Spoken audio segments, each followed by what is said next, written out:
There's something quietly extraordinary about the Targaryen story. And I don't just mean the dragons. I mean, yes, obviously the dragons. We'll get to those. But if you strip away the fire and the silver hair and the slightly unhinged family dynamics, what you're left with is one of the more genuinely interesting dynastic histories in all of fiction. A story about a single family that starts as nobody and ends as nobody, and in between holds the most powerful throne in the world for 300 years. What they do with that power, how they hold on to it, and ultimately how they lose it in ways that feel almost predictable. In hindsight, that's the real story, and I think it holds up as a proper history in a way that a lot of fictional histories don't, because Martin built it from the ground up with all the messiness that real history has. There's no clean arc. The good kings die young or get forgotten. The catastrophic ones linger. Wars start over things that seem absurd and end up costing tens of thousands of lives. Brilliant decisions lead to disaster. Stupid ones somehow work out. It feels lived in because it was written as if it was. So that's what we're doing tonight, or this morning, or whenever you're listening to this. We're going all the way back, further back than Westeros, further back than the Iron Throne, all the way back to a handful of shepherds tending flocks on the slopes of a volcanic mountain range in a continent most people today have never heard of. And we're going to follow this family, one family, through roughly 5,000 years of history that eventually ends with a baby girl being born in a storm on a cold island, smuggled out in the dark before the rebels arrived. If you're new here, welcome.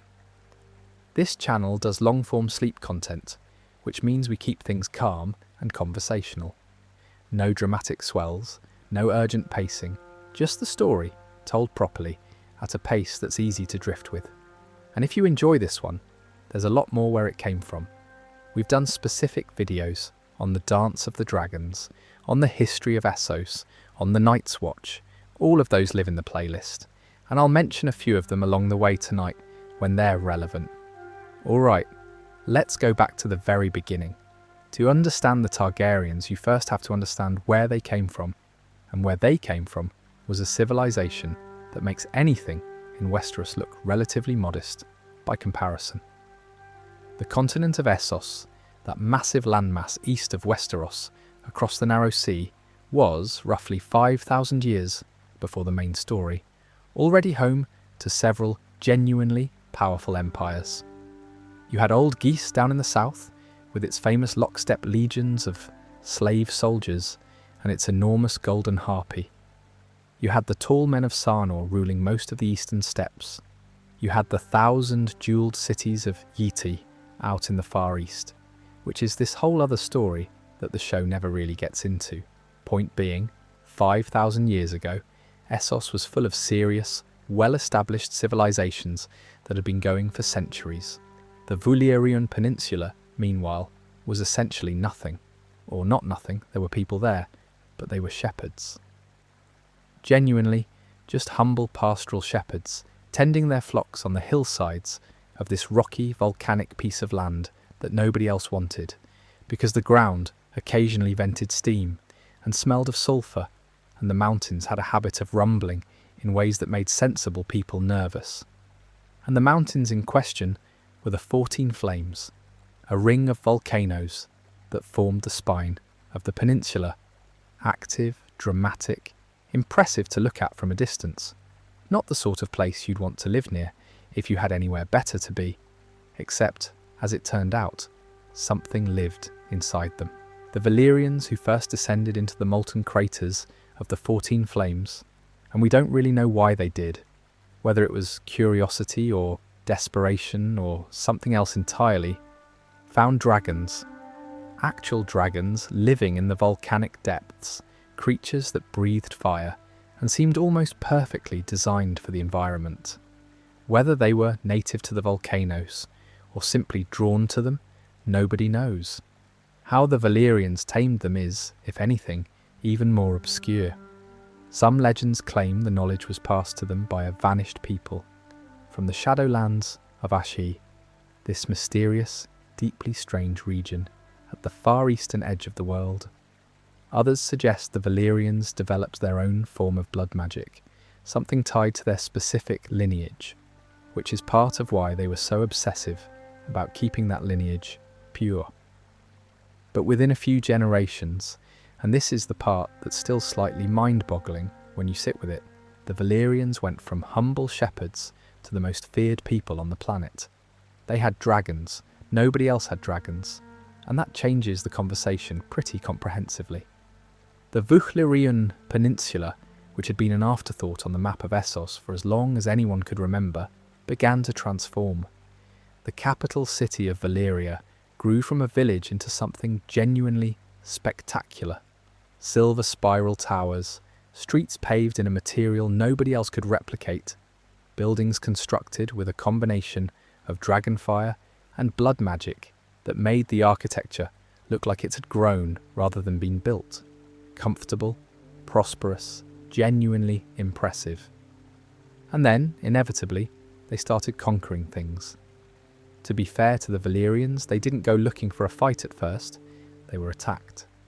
The slavers of Old Gis, who dominated most of Essos at the time, and understandably did not enjoy watching this previously irrelevant peninsula suddenly become the most dangerous place on the continent, launched 5 separate invasions to try to subjugate Valyria. 5 times the Valyrians defeated them, because the Giscari had vast armies and impressive formations and centuries of military tradition, and the Valyrians had dragons, and those two things are not really equivalent. In the last of the Giscari Wars, the Valyrians obliterated Old Gis entirely. The ancient capital, built over millennia, the centre of one of the oldest civilizations in the known world, was burned to ash and salted. 5,000 years later, in the story's present, it's still a ruin, which tells you something about how thoroughly the Valyrians tended to finish things. And that, more or less, is how it started. A quiet peninsula, some farmers who went too far into the wrong mountains, and 3,000 years of consequences. So the Valyrians have defeated Old Gis, they've picked up the habit of slavery from the empire they just destroyed, which is a very human thing to do, actually. Conquer the people who enslaved others, and then immediately start doing it yourself. And now they've got the eastern half of Essos more or less under their control. What comes next is about 5,000 years of gradual expansion westward, and it's worth taking a moment to understand what the Valyrian freehold actually was, politically, because it was a fairly unusual arrangement. It was never a kingdom, and it was never an empire in the traditional sense. It had no crowned king, no emperor, no single hereditary ruler. Instead, it was governed by a council of roughly 40 of the most powerful Dragonlord families, the ones with the most dragons, the most wealth, the most influence. They ruled collectively, each family jealously guarding its position and power, which produced a lot of internal intrigue, but also a remarkable degree of stability over an extraordinarily long period. 3,000 years of that basic structure, more or less intact. There's something almost impressive about it, even if what sustained it was ultimately the mutual deterrence of several families who all had the ability to incinerate each other. The city of Valyria at its height was apparently extraordinary. Silver towers that seemed to spiral upward against all structural logic, made possible by a combination of dragonfire and blood magic that modern architects in Westeros simply cannot replicate. The roads, and the Valyrians built roads throughout their territories, much like the Romans, were made of a material called Valyrian stone, smooth and hard and lasting. The steel they produced, Valyrian steel, was lighter and sharper than anything else anyone in the world could make, and the method of forging it has been lost along with everything else. A fun detail, there are something like 227 Valyrian steel weapons left in the world at the time of the main story, and every single one is an heirloom from before the Doom. Nobody can make new ones. The knowledge died with the city. Now the incest, because we should talk about the incest. The Valyrian noble families, including the Targaryens, practiced extensive inbreeding, brother to sister, uncle to niece, cousin to cousin, specifically to keep the blood pure.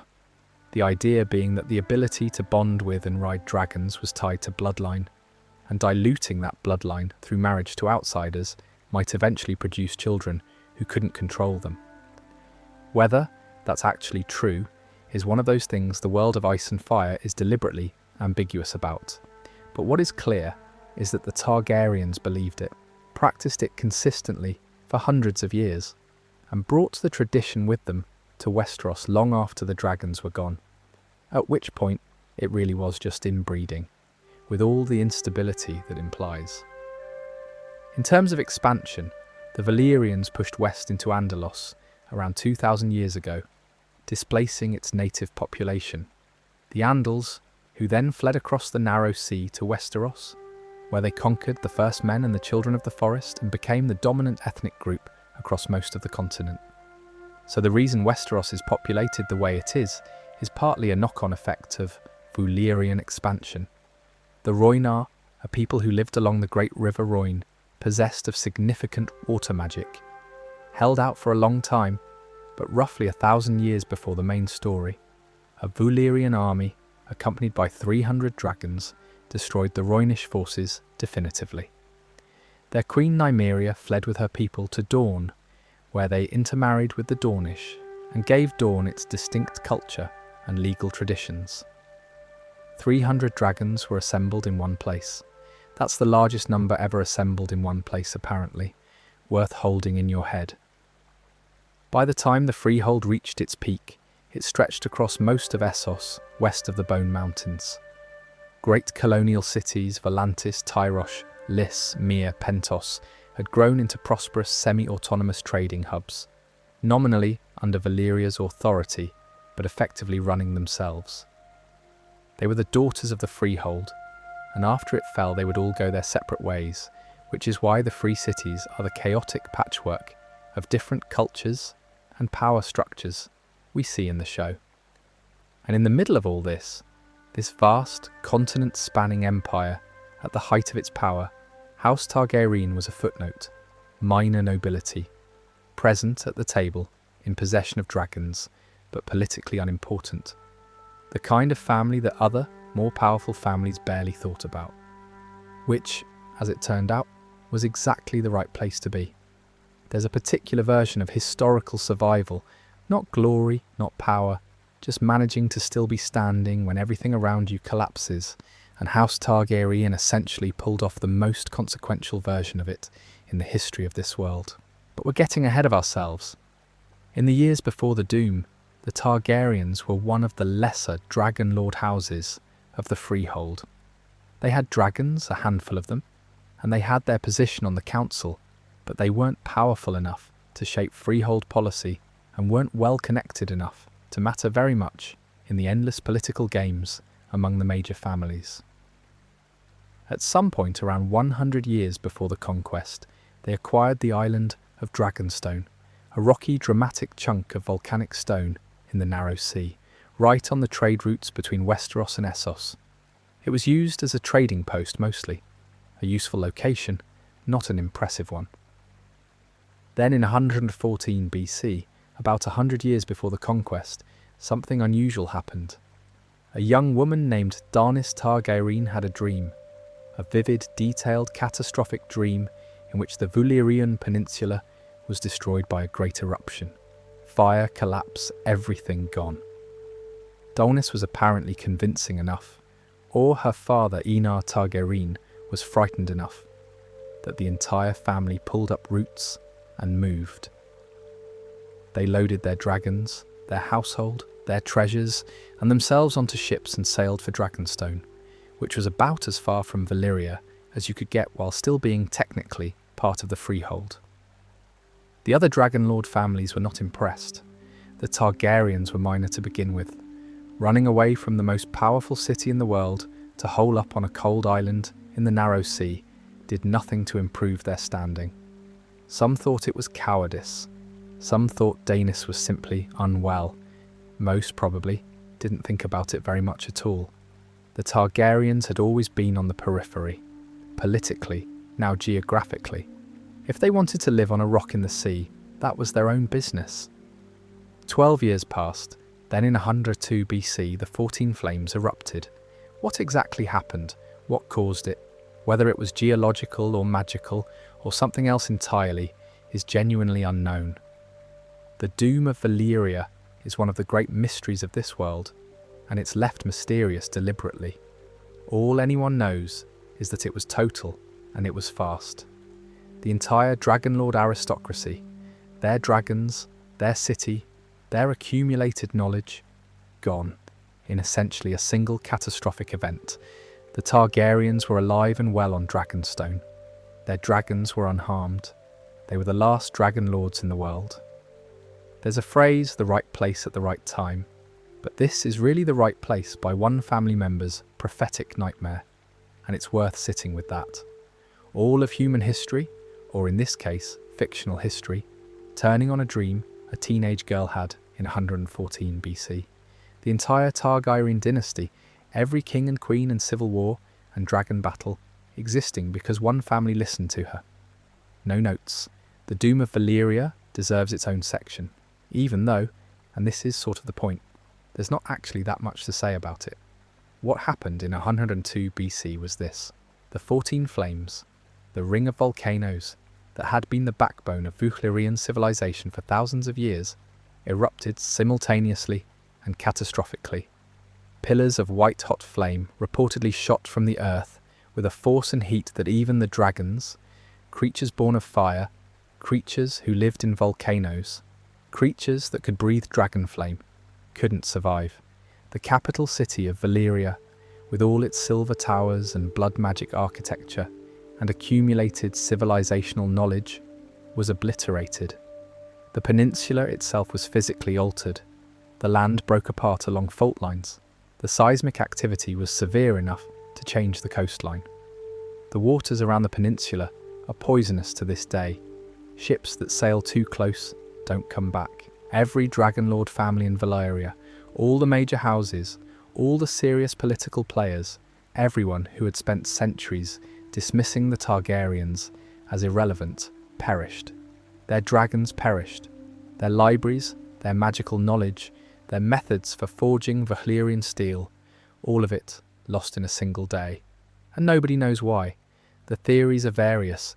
Some historians in the world of ice and fire believe the Valyrians caused it themselves through reckless use of blood magic, that they pushed some kind of power too hard and it pushed back. Others think it was purely geological, a natural event that was always going to happen eventually, one the Valyrians' own magic had perhaps been suppressing for years. Some more mystical-minded types believe it was connected to the same larger magical forces that shaped the world, the same cold and darkness that produced the White Walkers in the far north. There's even a theory that the faceless men of Braavos, an assassin's guild with a philosophy centered around the idea that death is a gift, had something to do with it. The show and the books both leave it unanswered, and I think that's the right call. A civilization that had endured for millennia, destroyed in a single day, leaving no explanation behind it. That's more interesting than any answer could be. Some things don't have tidy explanations.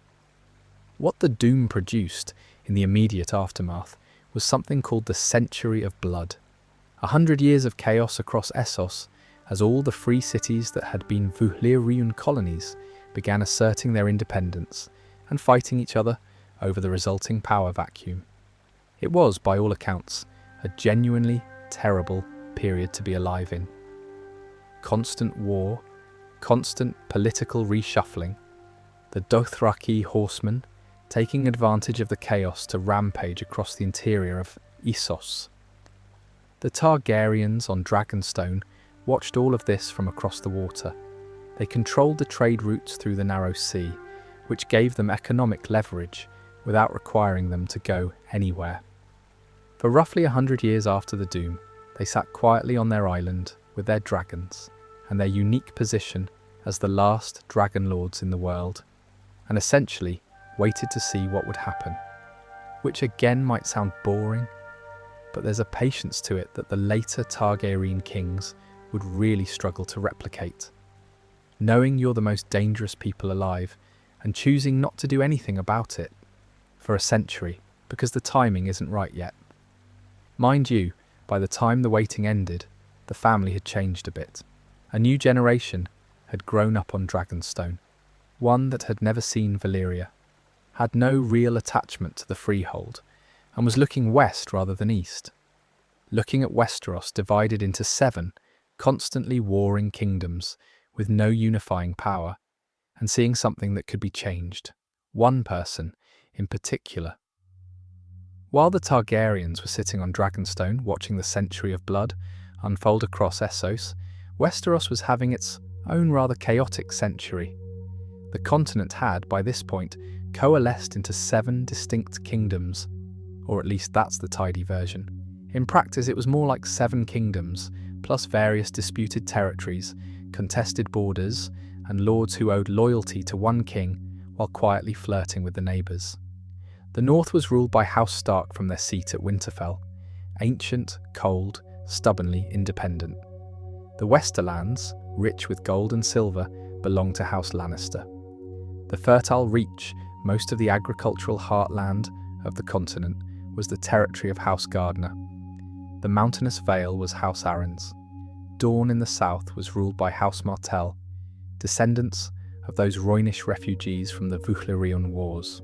The Stormlands, that dramatic stretch of coastline between the Reach and Dorne, belonged to House Durrandon, the Storm Kings, who had once been one of the most powerful houses in Westeros, and were now slowly being chipped away at from every direction.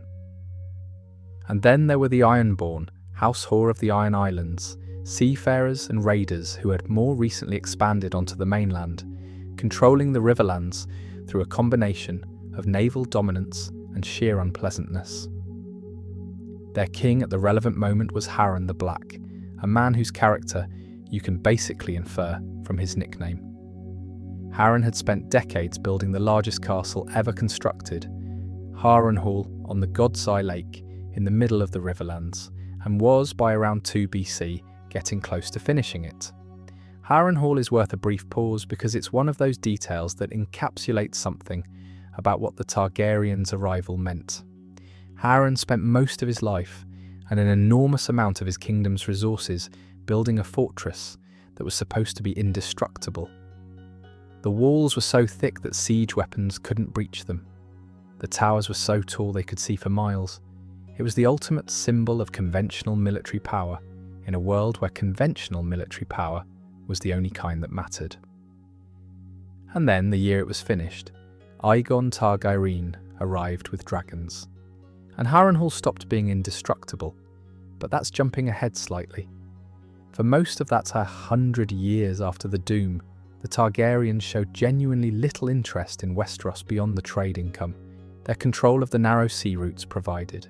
They received visitors, occasionally sent people on diplomatic missions, had some connections with various noble houses on the eastern coast. Their closest allies were houses Velaryon and Celtigar, both of whom had come from Valyria with them and settled on nearby islands. It was a quiet century, and then Aegon was born.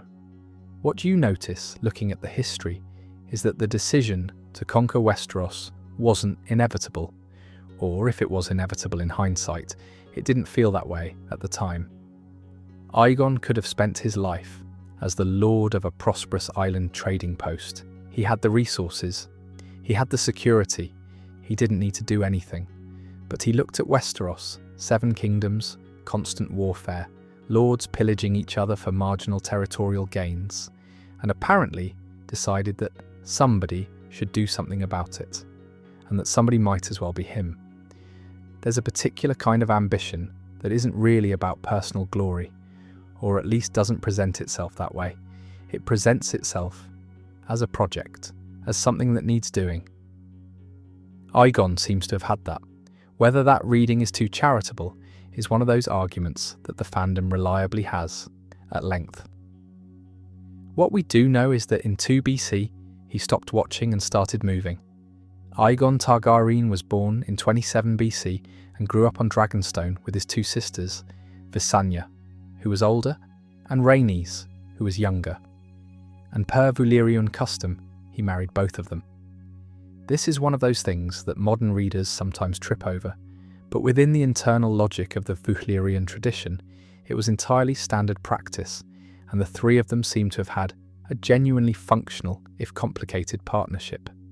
Visenya was serious and martial, a trained swordswoman with a Voughtlerian steel blade called Dark Sister. Rhaenys was warm and sociable, the more politically minded of the two. Aegon sat somewhere in the middle, and apparently got along well with both of them. Each of them had their own dragon. Aegon rode Balerion, known as the Black Dread, the largest dragon alive at the time, descended from the original Voughtlerian dragons, so vast that his shadow could blot out an entire town when he flew over it. Accounts suggest his skull alone was the size of a small house.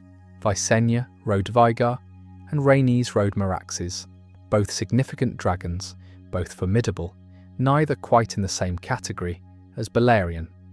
In their youth, the siblings occasionally visited Westeros as guests of various noble houses, reconnaissance essentially, though probably dressed up as diplomacy. They had a substantial table at Dragonstone, covered with a carved map of Westeros, and Aegon apparently spent a great deal of time looking at it. The trigger, or at least the proximate trigger, for the conquest was a diplomatic insult. Argilac Durrandon, the Storm King, sent an embassy to Dragonstone, offering his daughter's hand in marriage and some territory as a dowry, hoping to establish the Targaryens as a buffer between himself and the increasingly aggressive Harren the Black.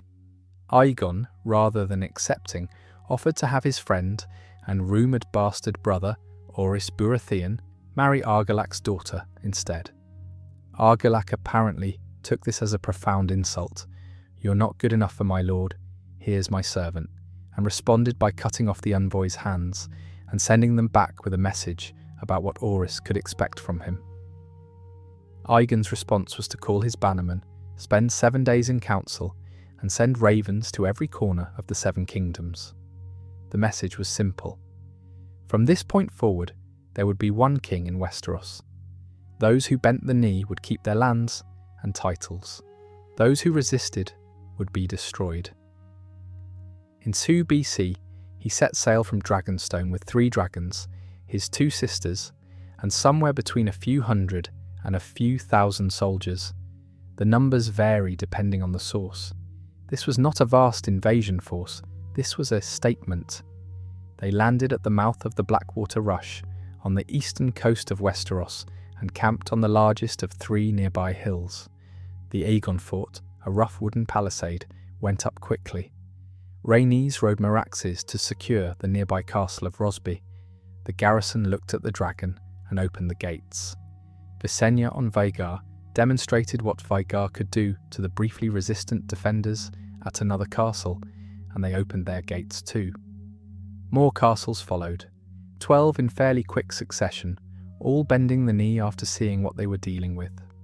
Aegon elevated his allies, Daemon Voughtlerion as master of ships, Tristan Massey as master of laws, Crispian Celtigar as master of coin, Orys Baratheon as hand of the king, the first of a position that would become one of the most important in the realm. A red dragon banner went up on the hill. The lords who'd bent the knee were formally confirmed in their lands, and whatever this was, it was now a kingdom, or the beginning of one. The 7 kings of Westeros were, at this point, preparing for war. None of them could see any scenario in which 3 dragons didn't change the outcome. But I suppose when you're a king and someone has just landed on your continent and announced that they plan to rule it, you can't really just stay home. So they mobilised. And what followed was, by any measure, one of the more remarkable military campaigns in the history of this world. The conquest itself happened in a relatively compressed period, roughly 2 years from landing to the submission of the last major kingdoms, and most of the decisive moments had a familiar pattern. Large, well-organised armies marching to meet the Targaryens, then being reminded, often catastrophically, that conventional military power and dragon power are not equivalent. Let's talk about the battles because they're genuinely interesting even without the usual dramatic framing. The Last Storm, the battle that secured the Stormlands, is actually a good example of what the conquest looked like when it wasn't just a matter of flying over the enemy and setting them on fire. Argilac Durandon, the Storm King, marched his army north to confront Orys Baratheon's forces, which outnumbered the Targaryens roughly 2-1 with 4 times the heavy cavalry. And crucially, Meraxes couldn't fly in the storm. Too much wind, too much rain. So this battle was actually fought substantially by soldiers. Argilac led multiple charges up the hill where Orys had positioned his men, each one costing him horses and momentum, each charge doing less damage than the one before because the ground had been chewed up. When he finally broke through the centre with his knights, he ran into Meraxes, whose wings had apparently dried out enough to get airborne. The dragonfire scattered the cavalry and panicked the horses. Argilac himself was thrown from his saddle, continued fighting on foot, refused to yield when Orys offered him the chance, and was killed in personal combat. His Storm King bloodline ended there. Orys married Argilac's daughter and founded House Baratheon, adopting the Storm King's words, sigil and castle, which is either practical or generous, or somewhere in between, depending on how you look at it. Then the Field of Fire. This is the one that tends to get remembered, and with good reason. The King of the Rock, Lorna Lannister, and the King of the Reach, Myrnine Gardner, had combined their forces at a castle called Golden Grove and were marching northeast together. Their combined army was around 55,000 soldiers, including multiple thousands of mounted knights, and it was probably the single most powerful military force ever assembled in Westeros up to that point. By every conventional measure, it should have been decisive. Aegon's force was approximately 11,000 and mostly made up of recently allied river lords, whose loyalty was, as historians politely note, uncertain. Outnumbered 5-1, the two armies met on open plains south of the Blackwater Rush. Flat, dry ground, strong wind, no cover. King Mern led his heavy cavalry charge directly at Aegon's centre, and it worked. Aegon's spearmen were swept aside, a bloody close-quarters fight began, and it looked like a massacre was coming. And then all 3 dragons came down from the sky. Rhaenys set fires in front of the enemy army, the smoke blowing back into their faces and panicking the horses. Visenya used Vhagar to cut off any retreat, and Aegon flew Balerion directly over the host and just bathed it in fire. The Valyrian word for the kind of fire that ends a battle rather than winning a skirmish. Over 4,000 soldiers died to dragonfire that day. More than 20,000 suffered burns. The Targaryen side lost fewer than 100 men. King Mern and his entire family died as a result of the fire, ending House Gardner permanently. Lauren Lannister, having had an extremely educational afternoon, knelt to Aegon and was permitted to keep his lands and title. He would never make that mistake again. What you notice about the Field of Fire, and this is one of those details I find genuinely fascinating, is that it was the only battle in the entire history of this world where all 3 of Aegon's dragons fought together at once. Every other engagement, it was 1 dragon or 2, just the one time, all 3, and the result was so comprehensive that it was never really necessary again. The North submitted without a fight, more or less. Torrhen Stark, knowing what had happened to the Gardeners, rode south to meet Aegon, looked at the army and the dragons, and knelt. He became known, not entirely kindly, as the king who knelt.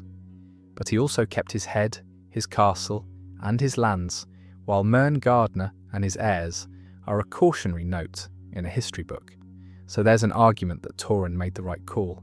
Harrenhal is worth its own moment. Harren the Black, king of the Iron Islands and the Riverlands, was still inside his enormous new castle when Aegon arrived. The walls were too thick to breach, the garrison was substantial. Conventionally speaking, it could have held for months. Aegon didn't breach the walls. Balerion flew over them, directly onto the towers, and melted the stone. Towers that took decades to build, poured into themselves in minutes. Harren and his sons died inside them. The twisted, melted shape of those towers is still there, hundreds of years later in the story's present. You can see them in the show when the characters visit Harrenhal. Nobody's repaired them because, I imagine, nobody quite knows what to do about melted stone. The conquest formally concluded with Aegon's coronation, though Dorne remained stubbornly unconquered and would continue to resist for another century and a half. But 6 of the 7 kingdoms had submitted, and the shape of everything that followed had been decided. 1 king, 1 throne, 3 dragons. Aegon's reign, after the conquest, lasted roughly 4 decades. He died in 37 AC, and it was, by most measures, a fairly successful transition from military victory to actual governance, which is not always a given. History is full of brilliant conquerors who turned out to be terrible administrators, and the reverse. Aegon seems to have been reasonably good at both, though reasonably good with 3 dragons, and the fear of God in everyone does help. The Aegon fort, the wooden palisade they'd built on the first day of the landing, was torn down and replaced with the Red Keep, the great castle that sits above King's Landing in every version of this story.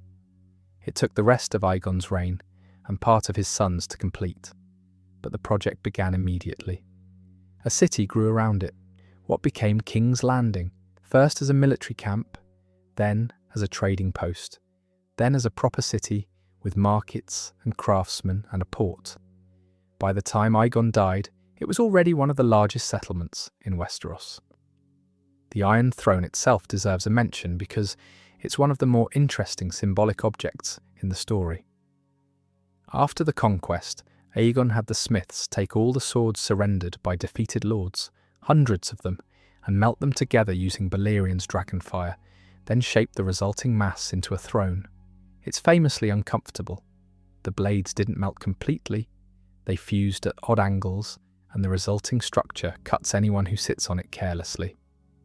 There's a tradition that a king who is cut by the Iron Throne is being judged by it, found unworthy.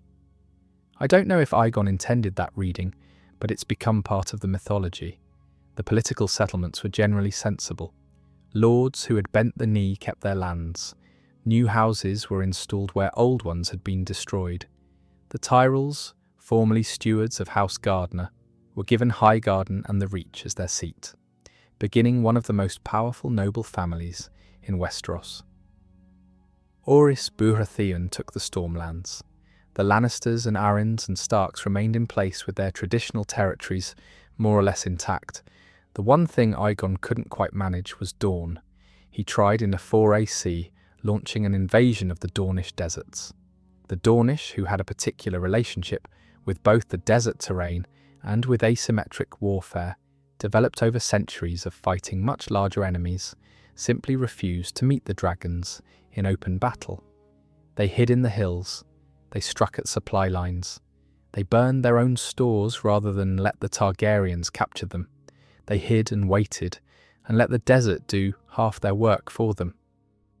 And then, in 10 AC, a Dornish Scorpion ballista, a large mounted crossbow, managed to shoot Meraxes out of the sky, piercing her eye mid-flight. The dragon came down with Rhaenys still on her back. The first dragon killed in battle on Westerosi soil, and the first death among Aegon's immediate family. Aegon retaliated with a period of sustained devastation that became known as the Dragon's Wrath. Years of burning Dornish towns and castles from the air, but it didn't work. You can't conquer a people who are willing to accept that cost indefinitely. In 14 AC, Aegon withdrew his forces from Dorne, leaving the conquest of that stubborn kingdom to his descendants. He died in 37 AC, having built a kingdom, a capital city, a governmental structure, and a dynasty. He hadn't managed everything. Dorne was still independent. The realm was still adjusting to the reality of Targaryen rule, but what he'd built was, on balance, impressive. His eldest son, Aenys, inherited, and that's where things got complicated.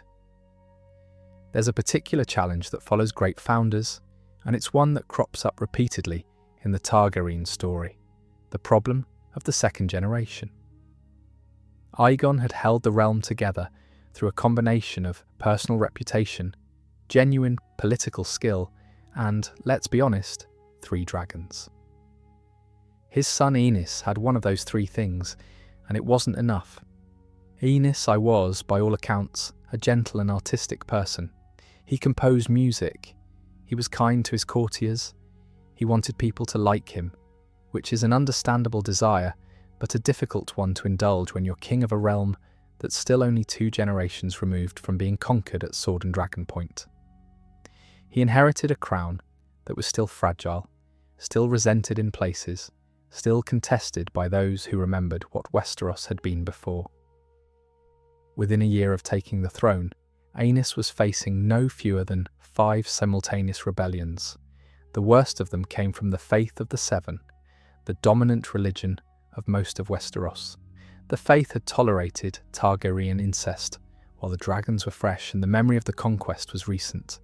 There are things you don't argue about when the man you're arguing with has Balerion. But with a new, visibly weaker king on the throne, the religious establishment felt emboldened. And then Aenys made the situation decisively worse by publicly announcing the marriage of his son, Aegon, to his daughter Rhaena. Sibling to sibling, incest of exactly the kind the Faith found intolerable, and the Faith militant, the armed orders of the religion, began an open uprising. Aenys couldn't handle it. His health deteriorated from the stress. He died on Dragonstone in 42 AC, not quite 9 years into his reign, leaving a mess behind him. His half-brother Maegor stepped into the void. Maegor the Cruel, the nickname tells you most of what you need to know, was the son of Aegon and Visenya, and about as different from Aenys as a person can be. Where Aenys was conciliatory, Maegor was direct. Where Aenys avoided conflict, Maegor sought it out. He was a trained warrior, he'd fought his own share of battles, and when faced with the Faith militant uprising, his response was essentially to declare war on the Faith itself and fight until it was over. The counterattack was brutal by any measure. Thousands of Faith militant soldiers killed in battle, septs burned, the High Septon of the time dying under circumstances that were probably not natural. Maegor didn't especially care about the distinction between the militant orders and the broader Faith. He cared about results. He also finished the Red Keep, which is notable both as an architectural achievement and because of what he did when it was completed. He gathered all the builders and workers who had constructed the castle, everyone who knew its secret passages and hidden tunnels and underground vaults, held a celebratory feast and then killed them all. No one outside the royal family would know the layout of the Red Keep. Those tunnels and hidden passages, built into the castle's design for exactly the kind of court intrigue that Targaryen history was increasingly full of, would remain secret. Whether that was clever or paranoid probably depends on your perspective. Both, maybe.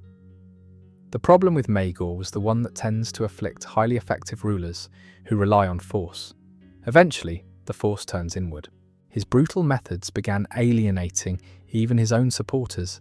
His wives, he had several simultaneously, which the Faith also hated, were unable to produce living heirs, which was read as divine judgment by his enemies and undermined his legitimacy. By 48 AC, a coalition was forming around his nephew Jaehaerys, son of Aenys, and another rebellion looked inevitable. Maegor was found dead on the Iron Throne in 48 AC, wrists slit apparently, though the positioning made it difficult to establish exactly how that had happened. The official story was suicide, to avoid facing the rebellion that was about to arrive. Given what he'd done to various enemies over the years, there are people who find the suicide theory convenient. In a sense, the reigns of Aenys and Maegor are a pair of instructive failures. Aenys showed what happened when a Targaryen king was too soft. The realm didn't respect softness, and the resulting chaos was destructive. Maegor showed what happened when a Targaryen king was too hard. The violence worked up to a point, but it created enemies faster than it eliminated them, and eventually consumed itself. What the dynasty needed was someone who could actually govern. As it happened, they were about to get one.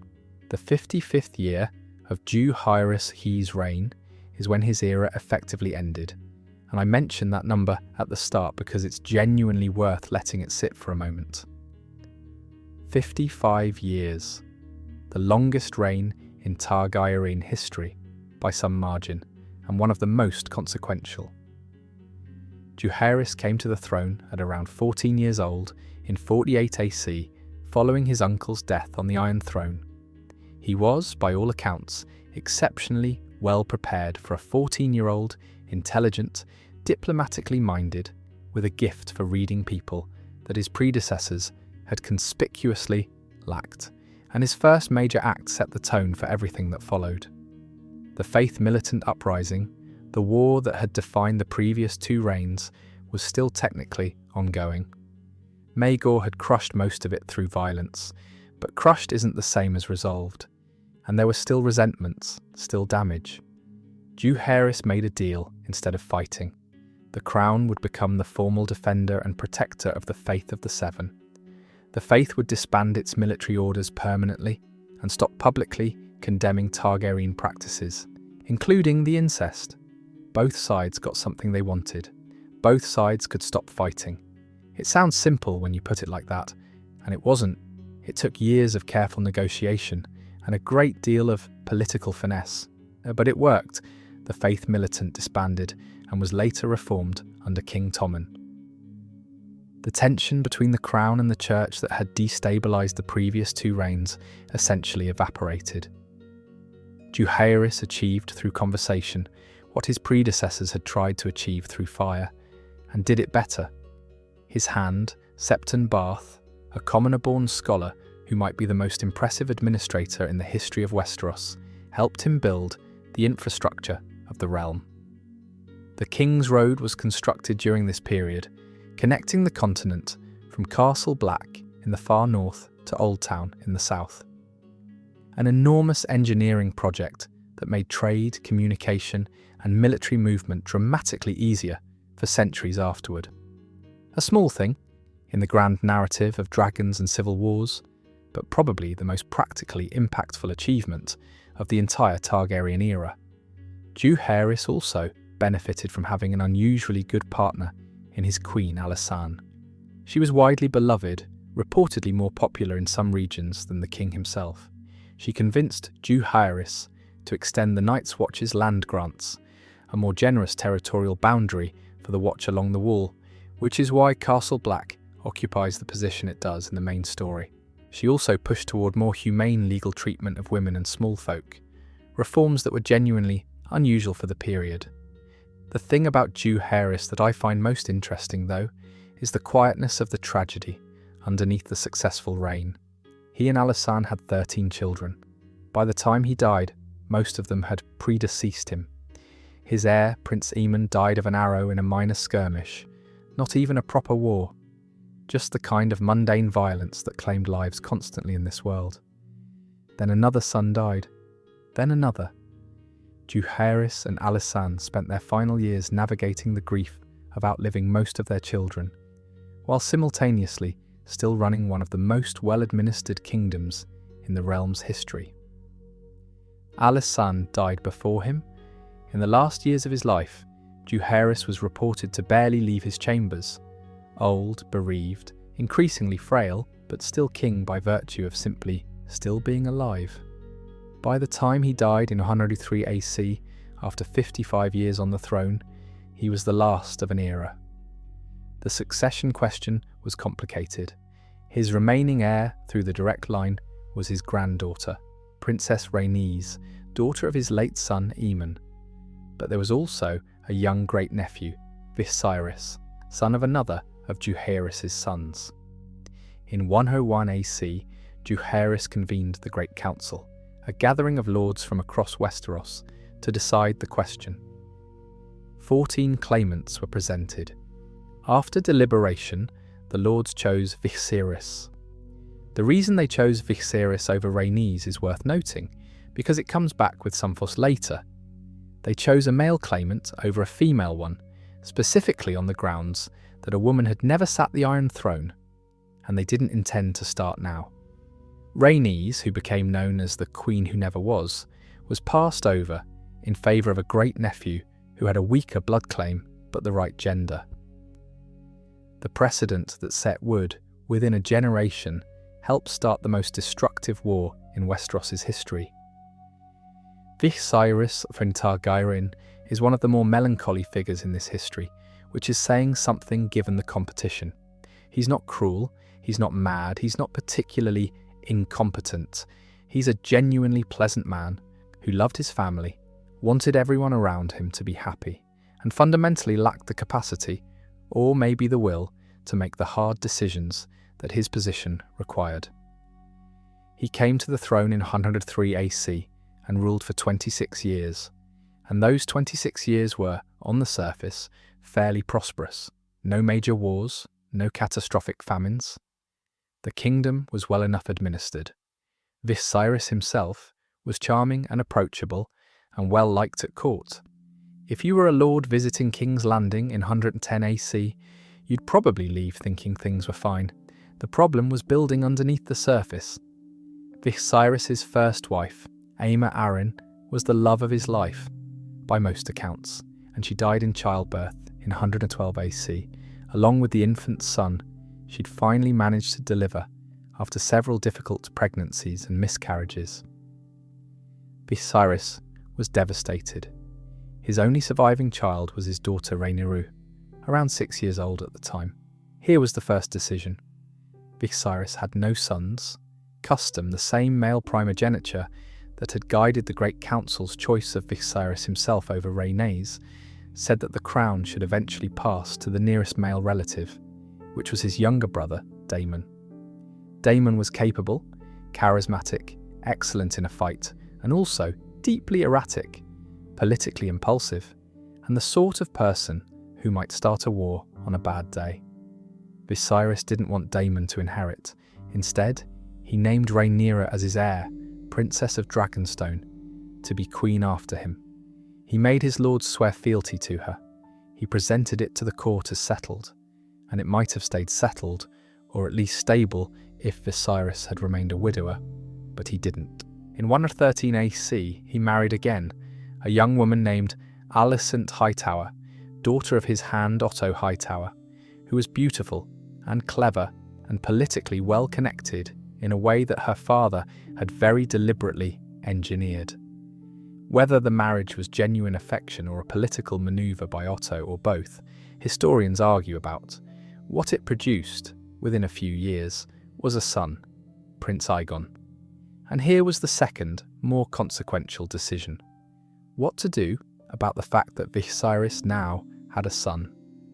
Westerosi law of primogeniture said, clearly, that a son came before a daughter in the succession. Aegon, as a male heir, had a stronger claim under traditional law than Rhaenyra, but Viserys had already sworn his lords to Rhaenyra, had already named her his heir, and didn't want to go back on that commitment. He loved Rhaenyra. He also loved Aegon. He didn't want to choose between them, so he refused to. Gradually, the court began to split. Those who supported Rhaenyra's claim, the Blacks, named for the colour she wore to the Great Tourney of 111 AC. Those who supported Aegon's, the Greens, named for the colour Alicent, wore to the same event when she dressed in the battle green of House Hightower, which everyone read as a statement. Rhaenyra was, to be clear, not simply a pawn in this. She was clever and capable, and had spent years building her own network of support. She understood the politics of the situation, arguably better than her father did. She was, by most accounts, exactly the kind of ruler Jaehaerys might have approved of. Pragmatic, thoughtful, willing to be patient.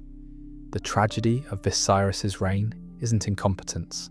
It's that he was a man who genuinely believed he could hold contradictory things together through sheer warmth and amiability, and who kept postponing the conversation that needed to happen until there was no way to have it without a war. He died in 129 AC, ancient and failing, without ever resolving the question he'd created. He just stopped answering it and left it for everyone else. In the early morning hours of the third day of the third moon of 129 AC, a servant entered the royal chambers and found that King Viserys was dead. He died in his sleep, peacefully enough by all appearances, old, worn out, his body simply stopping. It was, by the standards of Targaryen history, a gentle end. What happened in the next 7 days was not gentle. The servant who found the king was immediately thrown into the black cells, the dungeons beneath the Red Keep, by Queen Alicent, who wanted to control the flow of information.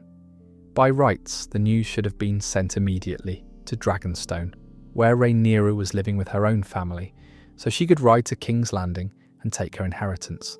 Instead, Alicent called a secret meeting of the small council. The council was deeply divided. The lord who argued most clearly for Rhaenyra's claim was Lyman Beesbury, the Master of Coin, a man who had served the crown for decades and took the oath sworn to Rhaenyra seriously. He was, by one account, in the middle of arguing Rhaenyra's case when Sir Criston Cole, the Lord Commander of the Kingsguard, drew a blade and silenced him, permanently. After that, the discussion was somewhat more one-sided. Aegon II himself was initially reluctant to take the crown, one of the more surprising details in this whole story.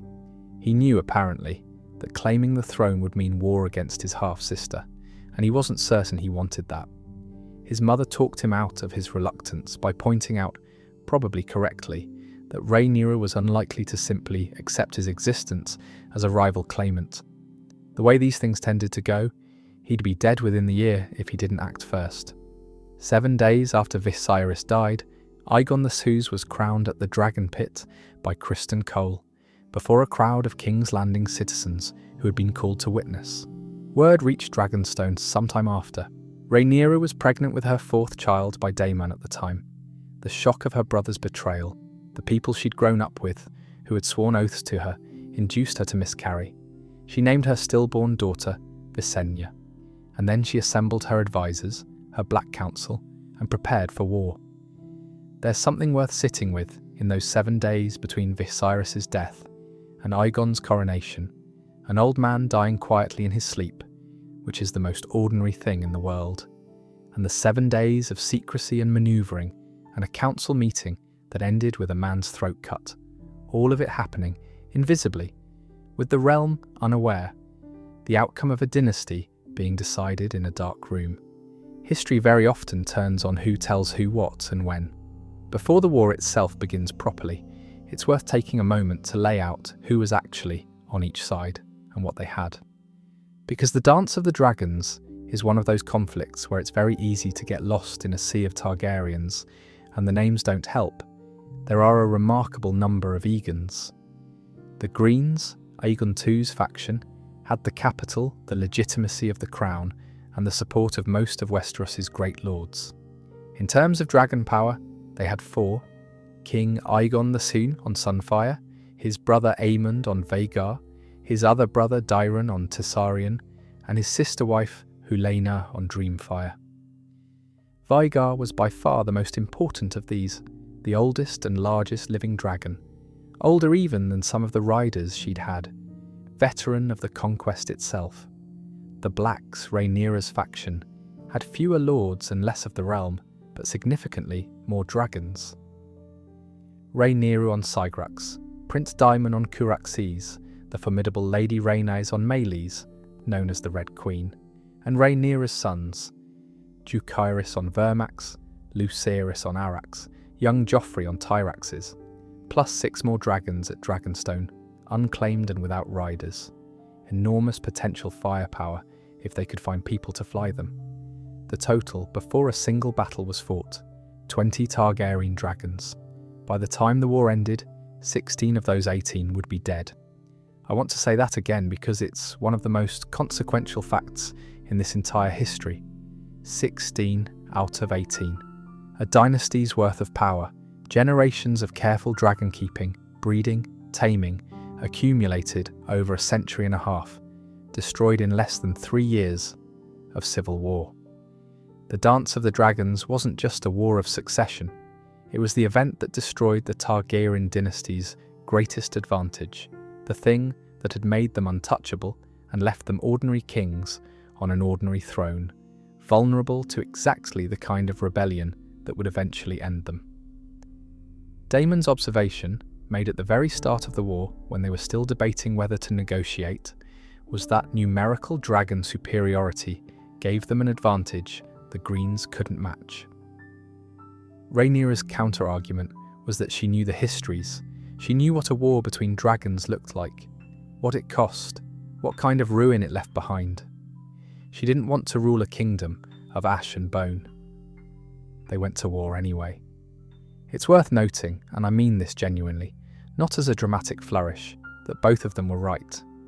Rhaenyra was right that the dragons would be spent and the realm would be left in ruin. Daemon was right that the numerical advantage was real and would shape the course of the war. Both things were true simultaneously, which is sort of a perfect summary of the Dance of the Dragons as a whole. A war where everyone was right about something, and it didn't matter. The war's first decisive act wasn't a battle. It was a diplomatic mission that went wrong, followed by a hunting trip that was more honest about what it was. Rhaenyra's opening strategy was sensible. With dragon superiority but fewer lords, she needed to secure the great houses before the fighting started in earnest. She sent her sons on diplomatic missions, Dracarys north to the Vale and Winterfell, Lucerys south to Storm's End. Dracarys succeeded. House Arryn pledged for the Blacks, and Cregan Stark, after a thoughtful conversation at Winterfell about the politics of the South versus the responsibilities of the North, committed the Starks as well, along with their Manderly allies. Lucerys had less luck. When he arrived at Storm's End on his dragon Arax to plead the Black cause with Lord Boros Baratheon, he found the Greens had gotten there first. Prince Aemond was already in the hall, standing quietly at Boros's side with the comfortable presence of someone who knows they hold the stronger hand. The Baratheons had declared for Aegon II. Lucerys was told to leave. He mounted Arax and began the flight back to Dragonstone. What happened next is, depending on the source, either a pursuit that turned into a fight or a fight that was always going to happen. Aemond mounted Vhagar and followed. Vhagar was, at this point, the oldest dragon in the world. She'd been ridden first by Visenya Targaryen during the conquest, had probably been adult then, and was now a creature of truly enormous size. Arax was young, small, barely trained. The disparity was such that calling what followed a dragon battle is probably too generous. 3 days later, the head and neck of Arax washed up on the beach below Storm's End, but the body of his young rider was never found. Rhaenyra, on receiving the news, collapsed. Not metaphorically, she physically broke down, her composure giving way entirely. Lucerys had been her middle child. He was 13. I find it hard not to think about that detail whenever this story comes up. Not the dragons, not the political calculation, just he was 16. He'd ridden down to Storm's End on a diplomatic mission, done everything right, turned around when he was told to leave, and was hunted through a storm by a dragon 20 times the size of his. What pulled her back was Daemon's response. 2 pieces of news from him arriving together. First, he had taken Harrenhal without a fight, the Castellan having decided that waiting inside a castle when a dragon landed on its battlements was not actually a defensible position. Harrenhal, and with it the Riverlands, now belonged to the Blacks. Second, Daemon had made contacts in King's Landing, and he was going to make the Greens understand what the death of a son cost. I want to be measured about this section, because it's genuinely dark, and the point isn't to dwell on it. It's to understand what this war was doing to everyone involved, and what happens to people when grief turns into calculation. Daemon Targaryen, in his grief over Lucerys, reached out to 2 people in King's Landing. The first was a former sergeant in the City Watch, known by the alias Blood. The second was a rat catcher who worked in the Red Keep, known as Cheese. Cheese had spent years learning the hidden passages of the castle and led Blood through them, the same passages that Maegor the Cruel had built, and then had the builders killed to keep secret. As it turned out, the secrets didn't hold. Their instructions were simple in the most brutal possible way: a life for a life. Lucerys had died. A son of the Green faction would die in return. One night, while Queen Helena was putting her sons to bed, the young boys, Jaehaerys and Mela, Blood and Cheese came through a hidden door, barred it behind them, and presented her with a choice. She could name one of her sons to be killed, or they would kill both. Helena begged them to kill her instead. They refused. She eventually named Mela, the younger of the two, perhaps because Jaehaerys was the king's eldest son and heir, perhaps for reasons we'll never know. Blood killed Jaehaerys instead. The two men fled into the passages. Mela was 2 years old. He lived the rest of his short life, by most accounts, knowing that his mother had named him to die. There's no triumphalism in how this story is told in the books or the show. It's recorded with a kind of quiet horror, the same horror that attends things that happen in war, when the rules stop being observed. An eye for an eye, a son for a son. Daemon got his revenge, and in getting it, he made the war something it hadn't quite been before: personal, total, without the possibility of negotiation. Both sides had now committed kinslaying. Both sides had now done the unforgivable thing. The people involved were no longer ruling houses in a political dispute about succession. They were families who had killed each other's children, and everything that followed had that underneath it. The Dance of the Dragons, from this point forward, was a fight to the death. With the war now fully and brutally declared on both sides, the military campaign began in earnest. Sir Criston Cole, the man who'd slit Lyman Beesbury's throat in the small council meeting that started all of this, was named Hand of the King by Aegon II after Aegon's grandfather, Otto, was dismissed for being too diplomatic. Criston's approach was the opposite of diplomatic. He wanted to find the Black's dragons and destroy them, and he was prepared to devastate the countryside to make that happen. His campaign through the Crown Lands included the sack of Duskendale, a harbour town that had pledged for Rhaenyra.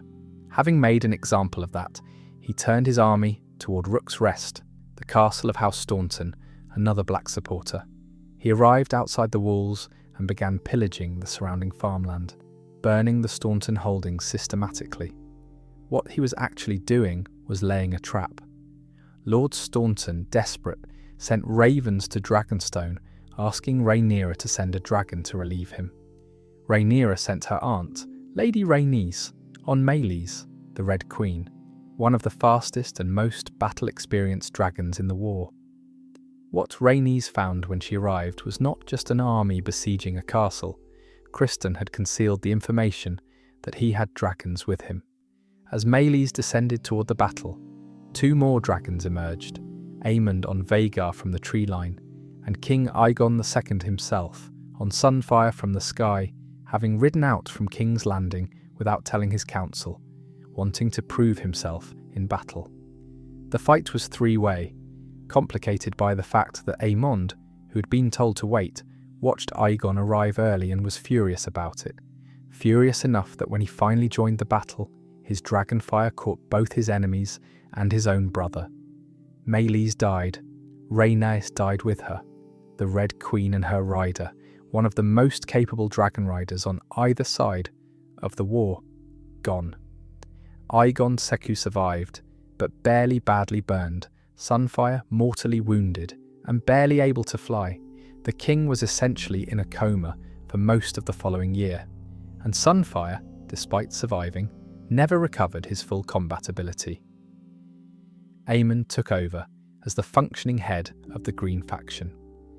The response on the Black side to Rhaenys' death was significant. Lord Corlys Velaryon, Rhaenys' husband, owner of the realm's largest private fleet, threatened to abandon Rhaenyra's cause entirely. He was mollified by being made Hand of the Queen and stayed.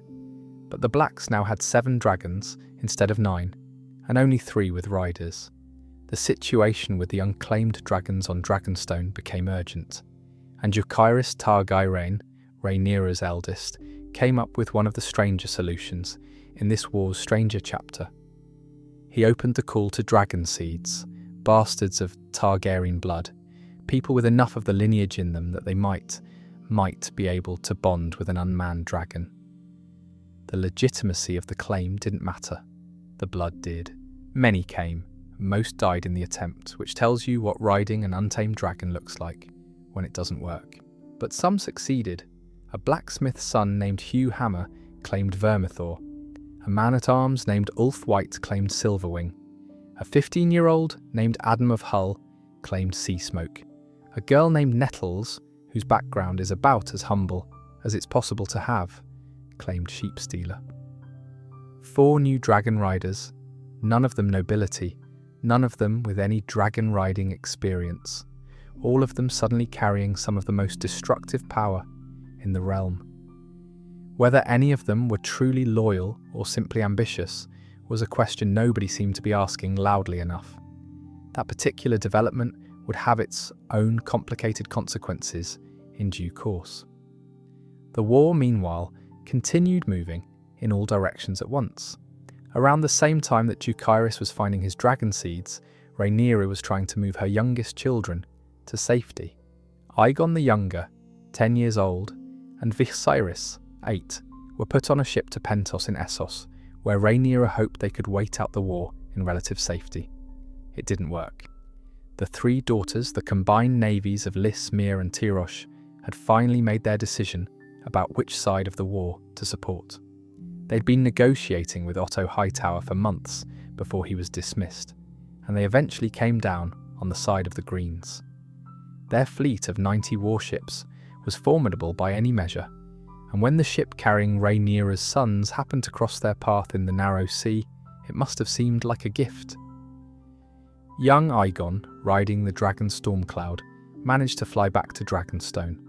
The dragon was hit by Triarchy scorpion bolts and arrows during the escape, artillery bolts, the weapons that had brought down Meraxes a century earlier, and died of his wounds not long after arriving. Aegon survived, but barely, and was deeply traumatized. Viserys, who had only a dragon egg and no dragon of his own, was captured by the Lysian admiral and taken to Essos.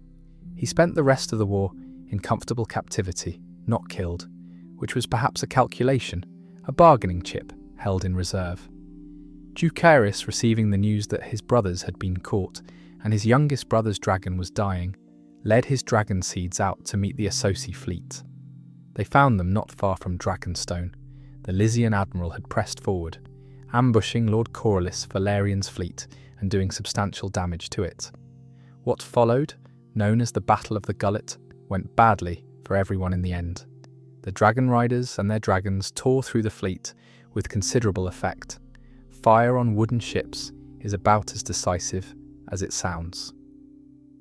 The 3 daughters' naval power was devastated, but Jacaerys, in the heat of the battle, flew too low. His dragon became entangled in grapnels thrown from the deck of a sinking ship, the rigging wrapping around them, and before he could free himself, Jacaerys was killed by a volley of Myrish crossbow bolts. Rhaenyra's eldest son was gone. Her naval ally, Corlys Valerian, had suffered serious losses. Her youngest son was captured. Her other youngest son's dragon was dead. The Blacks had won the battle technically, but the war's pattern was establishing itself clearly by now. Every victory cost the Blacks something they couldn't replace. There's a particular kind of grief that comes with being a commander in a war, the responsibility for the consequences of your decisions wearing heavier than the loss itself. Rhaenyra was both a mother and a queen, and those 2 things were becoming harder and harder to hold together. With the Lannister force gone, the Iron Islanders allied with Rhaenyra and began raiding the now undefended coastlines of the Westerlands freely. King's Landing had been left largely ungarrisoned. Criston Cole and Aemon's forces were deep in the Riverlands. The capital had few soldiers and no dragons. Rhaenyra saw the opening and took it. She flew Syrax in from the landward side, Daemon on Cuchrac seas at her side. Lord Corlys sailed the Valyrian fleet into the Gullet and blockaded the city from the sea. Queen Mother Alicent, who had effectively been running the capital in Aegon II's absence, looked at the two dragons circling above the Red Keep and the fleet cutting off the harbour, understood that she had no cards left to play, and surrendered the city without a fight. In exchange for the bloodless surrender, Alicent was spared, as was her daughter-in-law, Queen Helena. Others were less fortunate. Otto Hightower, the man who had engineered the coup that started the war, was among those who paid for it.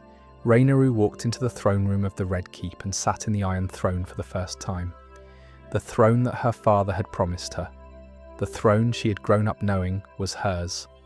By most accounts, she wept, or came very close to it. She held it for roughly half a year. In that time, the realm didn't settle. The Greens still had forces in the field, Ormond Hightower in the Reach with Prince Dairon and Tessarion, scoring victories against black supporters. Aemond was somewhere in the Riverlands, burning things. Criston Cole was moving south, and the Dragon Seeds, recently elevated to Dragon Riders, were already proving to be complicated allies. The capital itself was difficult. Rhaenyra had inherited a city that was blockaded, increasingly underfed, and not entirely persuaded by her arrival. The small folk of King's Landing hadn't exactly chosen either side in this war. They'd mostly been managed by whoever was in the Red Keep at any given moment, and Rhaenyra was still, to many of them, a stranger arriving on a dragon to tell them things were fine now. She made efforts at governance, heard petitions, tried to demonstrate that the queen who sat the throne now was the legitimate one, the chosen heir, the person her father had always intended to be there. Whether it was working is difficult to say. The city was still nervous. This was Rhaenyra's high point, sitting on the Iron Throne in the city that was supposed to be hers, watching the war continue around her and slowly recognising that sitting on the throne and keeping the throne were different problems entirely. Aemon Targaryen's response to losing King's Landing was to make someone else's life very unpleasant. He mounted Veigar and began systematically burning the Riverlands. Town by town, village by village, castle by castle, anyone who had declared for Rhaenyra. The stated goal was to draw out a black dragon rider to fight him. The practical effect was to turn much of central Westeros into a scorched ruin. Criston Cole's army marched south in Aemon's wake, through this burned landscape, heading to reinforce Ormond Hightower's forces in the Reach.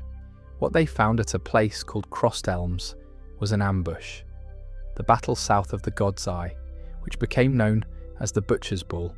A name that tells you what it was the work of the Winter Wolves, the Northerners who had come south with Lord Roderick Dustin, combined with River Lords who had been waiting for exactly this opportunity. Criston Cole was caught in the open, without cover, without reinforcement, without a dragon. The Winter Wolves had marched from Winterfell to fight in this war, and they fought like it. Criston Cole was killed, his army was destroyed. The man who had started the Dance of the Dragons by slitting a throat in a small council meeting died in a muddy field in the Riverlands, cut down by northern soldiers a very long way from home. In the Reach, meanwhile, Prince Dairon and Ormond Hightower were still advancing on King's Landing. They'd had their own battle to deal with at Tumbleton, where Rhaenyra had stationed an army, and crucially, two of her dragon seeds, Ulf White and Hugh Hammer. The problem with elevating ambitious people to enormous power is that they remain ambitious people. Ulf and Hugh looked at the situation, Ormond and Dairon arriving with an army that significantly outnumbered the Black Garrison, their own side looking uncertain, and made a calculation. They switched sides. The town was sacked with dragonfire from the inside, and the first battle of Tumbleton went to the Greens, at the cost of Ormond Hightower. Rhaenyra, receiving word of the betrayal, immediately questioned the loyalty of the other two dragon seeds, Adam of Hull and Nettles. She ordered them arrested. Lord Corlys Velaryon, who had informally adopted Adam, helped him escape instead. As punishment for undermining her orders, Rhaenyra had Corlys thrown in prison, which meant that the Valyrian fleet, learning that their lord was imprisoned, abandoned her cause entirely. Almost a third of her navy gone, and she was running out of dragons. There's something almost mechanical about this sequence of events, one decision leading to the next in a way that, from the outside, looks almost preventable at every step. But that's the thing about decisions made in the middle of a war, with grief running underneath everything. They don't have the clarity that hindsight provides. Rhaenyra trusted the people she trusted and doubted the people she doubted, and some of those instincts were right and some were wrong, and by the time you found out which was which, it was too late to change course. There's a moment in most great conflicts when it's near enough to the end that both sides can feel it, where everything seems to resolve itself into something personal. Armies and politics and alliances fade, and you're left with two people who've both lost too much and both caused too much, and there's only one way it ends. Prince Daemon Targaryen had been garrisoned at Harrenhal for some time. Prince Aemond was somewhere in the Riverlands, still burning things. Both men were the most dangerous on their respective sides. Both had lost people they loved. Both understood that the war was reaching its final stage. Through intermediaries, probably servants, possibly ravens that weren't shot down for once, they arranged to meet, one-on-one, dragon to dragon, above the God's Eye Lake, a duel. Daemon rode Curaxes, the blood worm, an adult dragon, fierce and battle-tested. Aemond rode Vhagar, the oldest and largest dragon alive, significantly bigger than Curaxes, a creature with a century and a half of experience that went back to the conquest itself. By any rational calculation, this should have been a short fight. According to the legends that were recorded afterward, and this is the kind of event that immediately becomes legend, rather than simply history, the two dragons fought for a long time above the lake. The fighting was close and violent, the way dragon combat apparently is when neither dragon will disengage. Eventually, they became locked together, wing and claw both biting, neither releasing, and began to fall. And then, in what is either the bravest or the most reckless thing anyone does in this entire history, Daemon Targaryen, who was somewhere in his 50s by this point, old by the standards of a man who'd spent his life being violent, let go of his saddle and leapt from Curaxes onto Vhagar.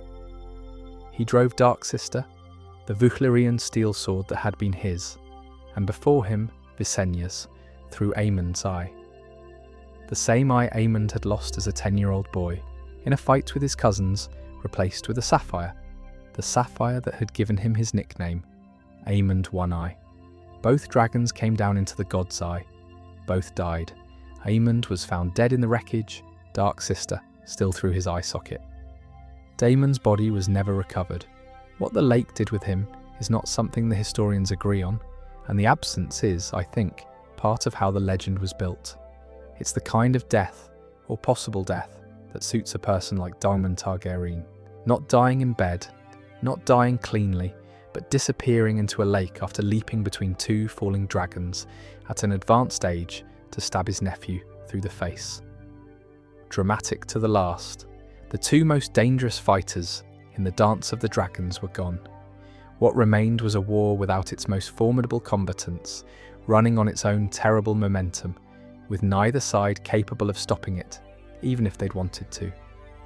King's Landing had been under Rhaenyra's rule for months by this point, and it was not going well. The city was blockaded by sea, with the Valyrian fleet gone. The food supply was stretched. Riots were becoming more frequent. The population was frightened, hungry, and exhausted. And then Queen Helaena died. Helaena Targaryen, Aegon II's sister wife, the mother of the children who died at Blood and Cheese's hands. A woman who, by all accounts, had never wanted any part of the war, and had been caught in it regardless, threw herself from the window of Maegor's holdfast. She landed in the moat. Whether it was grief, madness from everything she'd witnessed, or something else, the histories don't say definitively. The small folk of King's Landing, who had already been struggling with the blockade and the fear, convinced themselves that Rhaenyra had ordered her killed. There's no evidence of that. It seems almost certainly to have been suicide. But the rumour spread faster than any counter-narrative Rhaenyra could offer, and into this climate of fear and anger came a man the histories call the Shepherd. The Shepherd was a prophet, or presented himself as one, a crazed street preacher who had apparently lost his own hands, who preached that the dragons were demon spawn of godless Valyria, unnatural creatures whose presence was a curse on men, whose fire had taken more from the small folk than they'd ever been given in protection. His sermons drew crowds, his crowds grew, and one night he led them to the dragon pit.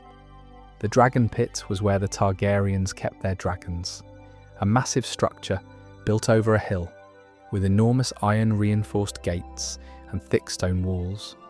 It had been built specifically to house dragons in a city. The dragons inside were chained and penned, because the alternative was letting enormous fire-breathing creatures wander through the most densely populated city in Westeros. Being chained and penned meant they couldn't fly, and being unable to fly meant that however many people you threw at them, they couldn't really escape. The peasants who stormed the dragon pit died in enormous numbers. The dragons killed hundreds of people, roasting them, crushing them, doing what dragons do to things that threaten them. But there were more people than there were dragons, and eventually the sheer number of bodies told. 5 dragons died: Shrykos, Morgul, Tyraxes, Dreamfire, and Seagrax. Rhaenyra's third son, Joffrey, heard what was happening and rode toward the dragon pit, trying to reach his dragon Tyraxes. Seagrax threw him from the back of the dragon he'd borrowed, and he died in the fall.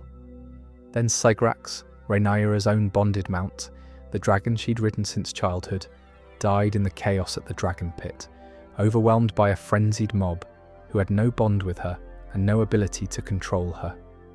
Rhaenyra had lost her hand.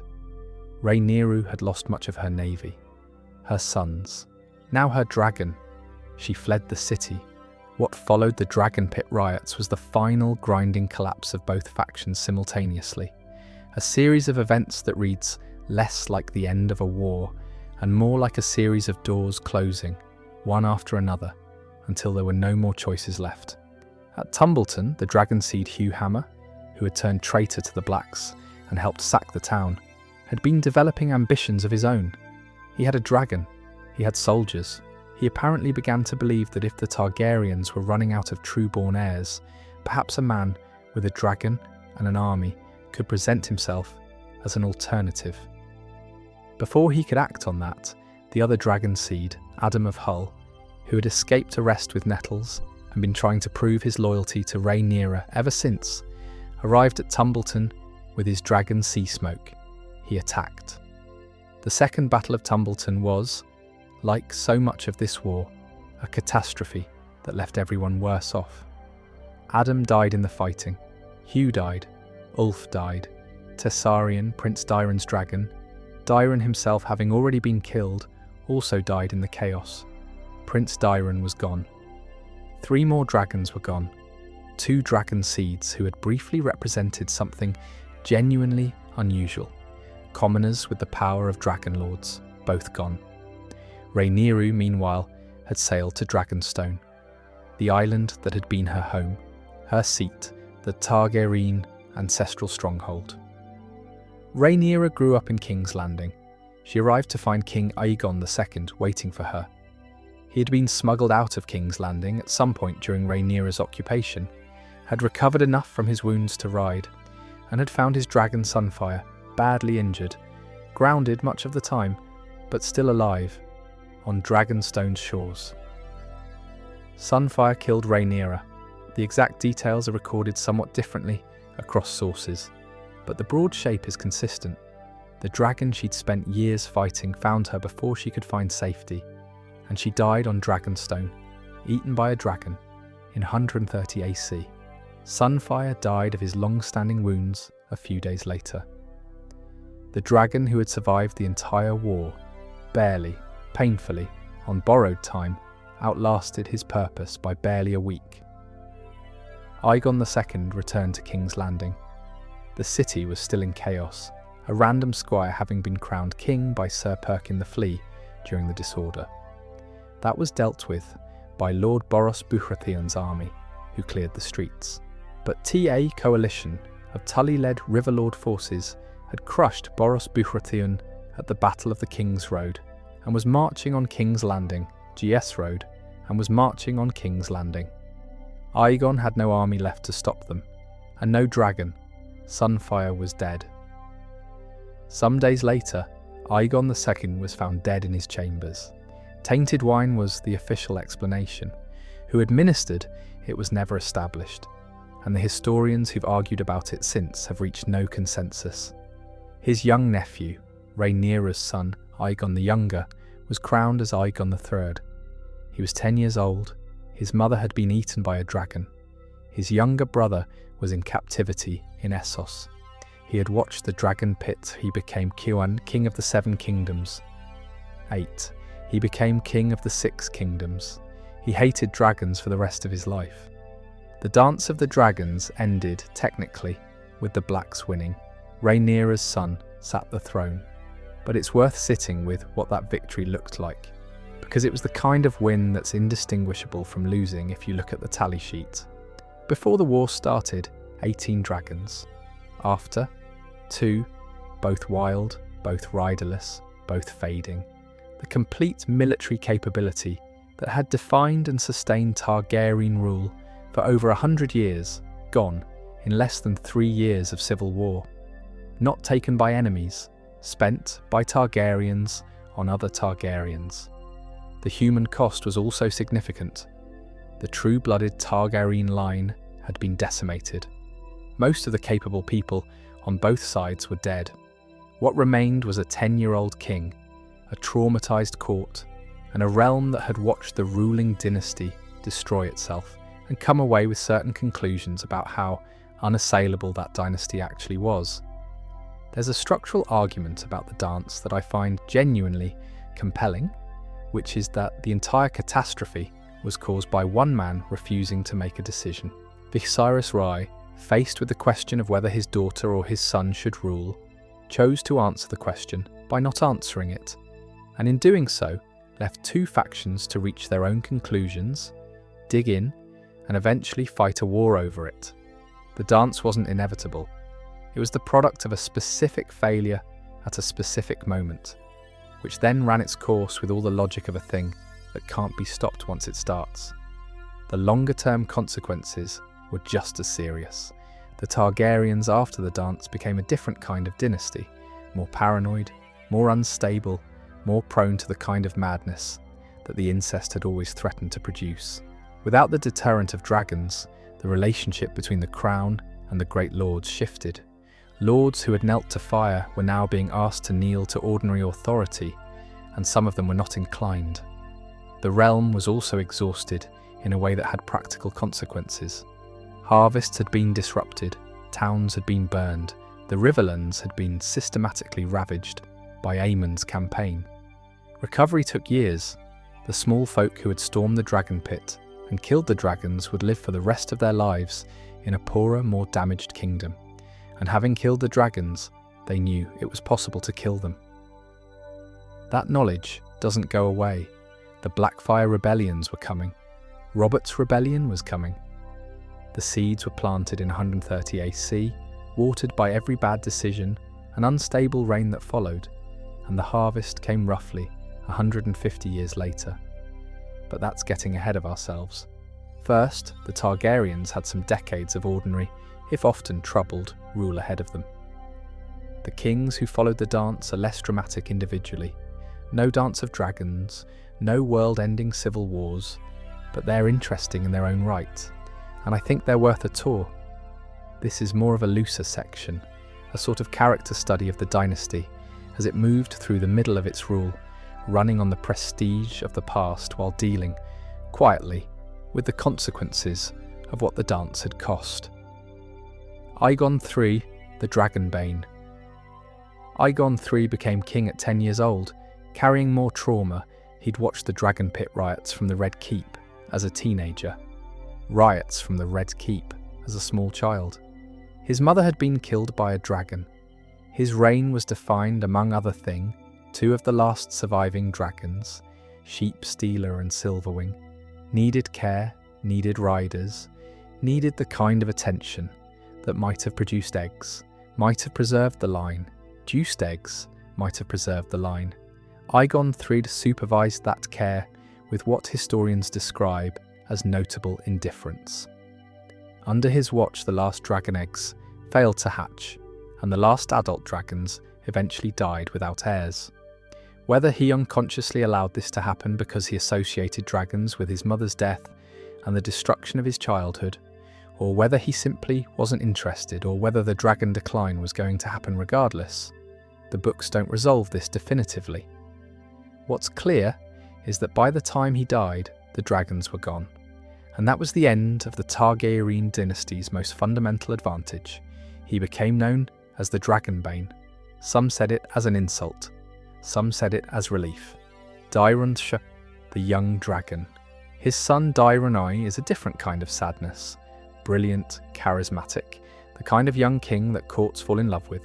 He came to the throne at 14 and immediately decided to do what every Targaryen since Aegon I had been failing to do: conquer Dorne. He actually managed it, which surprised nearly everyone.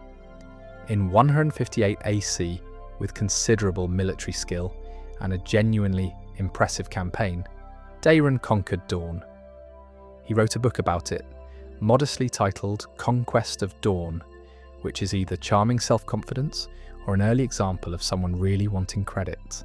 The problem was that conquering Dorne and holding Dorne were the same problem Aegon I had identified 150 years earlier. The Dornish retreated into their desert and their hills and their endless talent for guerrilla warfare, and began killing the occupiers quietly and persistently. In 161 AC, 3 years after the conquest, Daeron accepted an invitation to peace negotiations. He was killed there.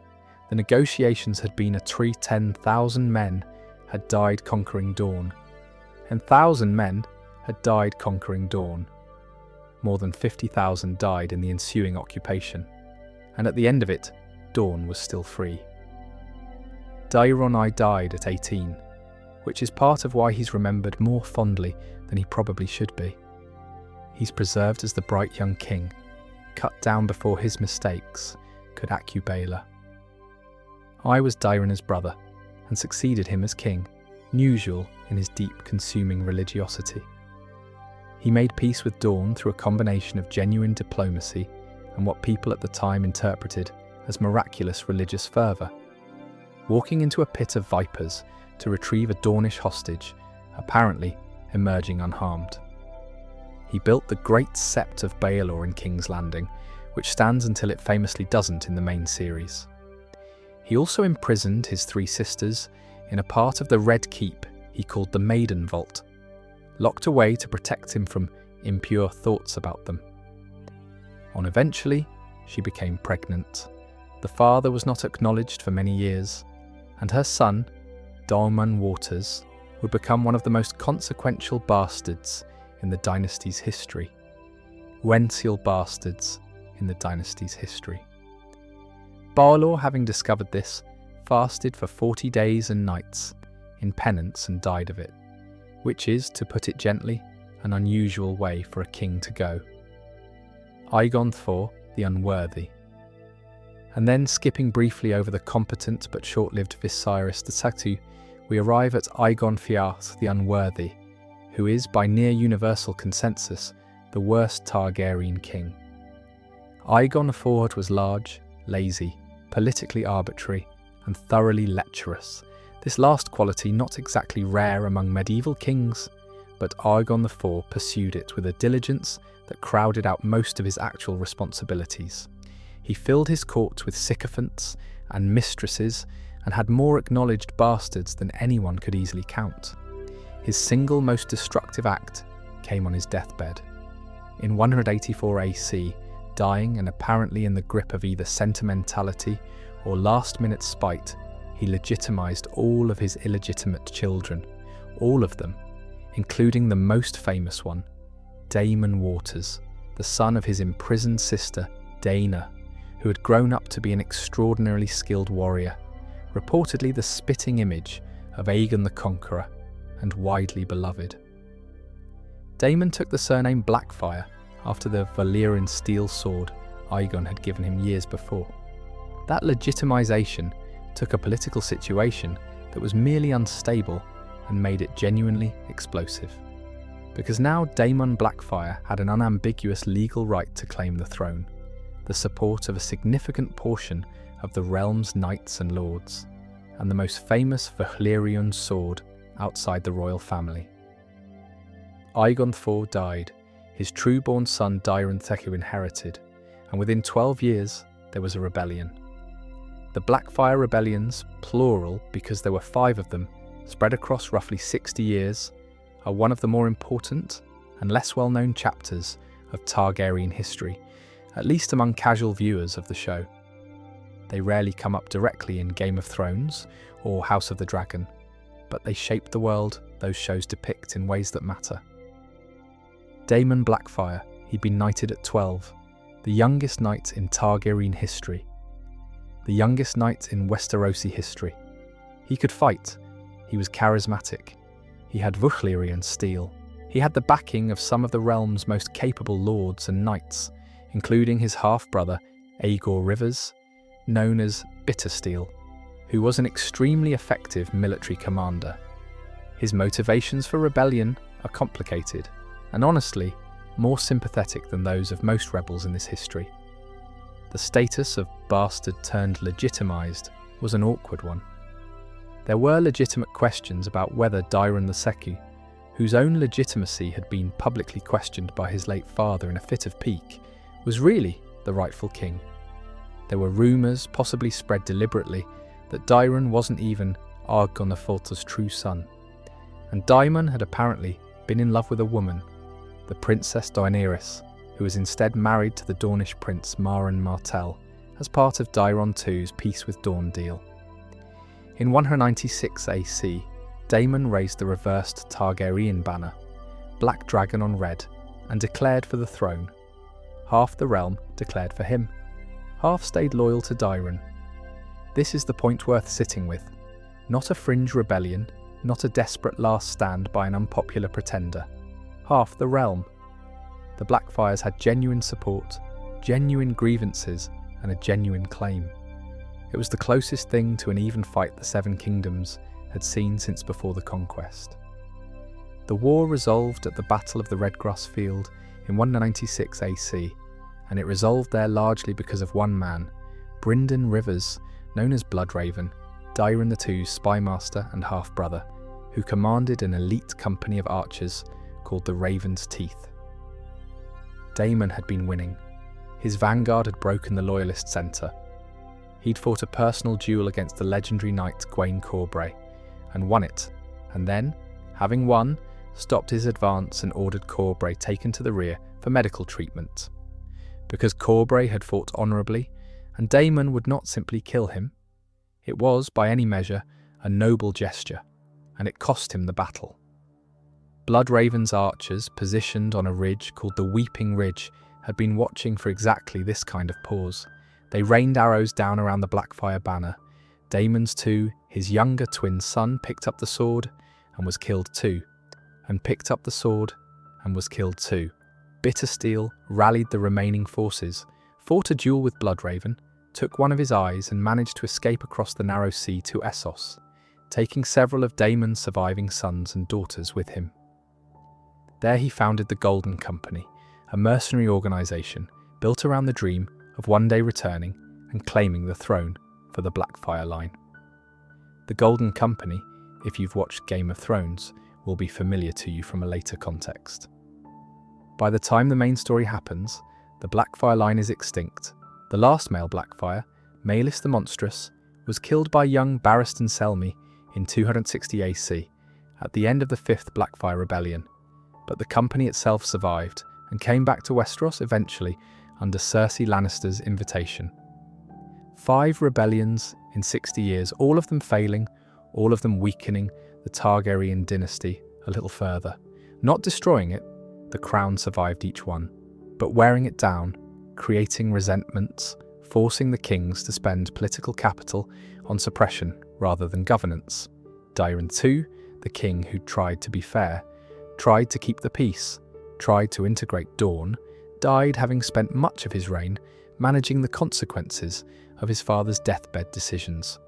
History remembers him as a good king. It also remembers that being a good king and having a stable reign are not always the same thing. If you're watching A Knight of the Seven Kingdoms on Max at the moment, the new prequel series about Sir Duncan the Tall and his squire Egg, then you already know a version of where we're going in this section, because Egg is the young Aegon who eventually becomes Aegon V. It's a fun detail. The future king spent years on the road as a squire to a hedge knight, incognito, learning what the small folk actually experienced in the kingdom he was going to inherit. Aegon Five came to the throne somewhat unexpectedly. He was a younger son of a younger son, not supposed to be anywhere near the line of succession.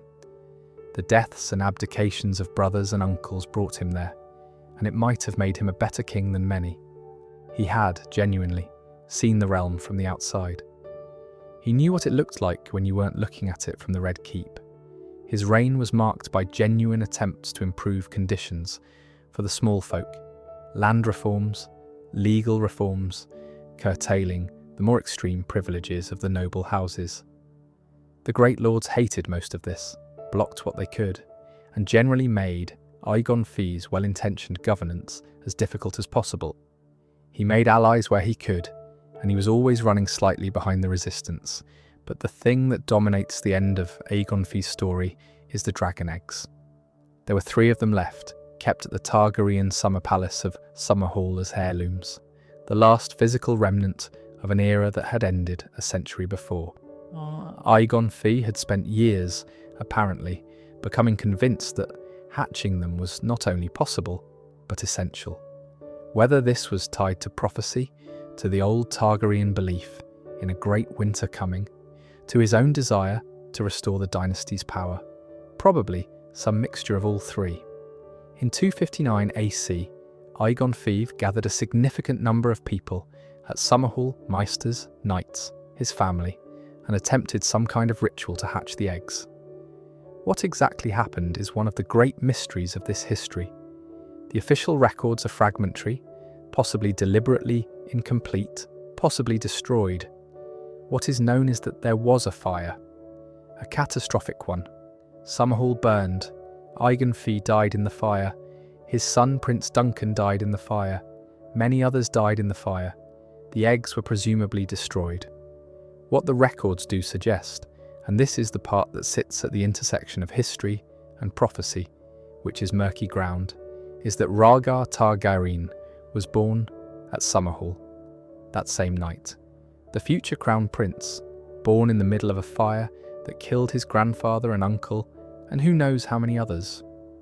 Whether Aegon Fi's desperate ritual somehow produced that child, or was meant to, or whether the timing was coincidence, is one of those questions the story deliberately leaves unanswered.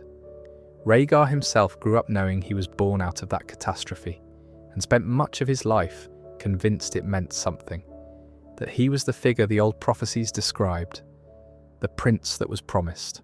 Whether he was right is another question entirely. Aegon Fi's son, Aerys II, inherited in 258 AC.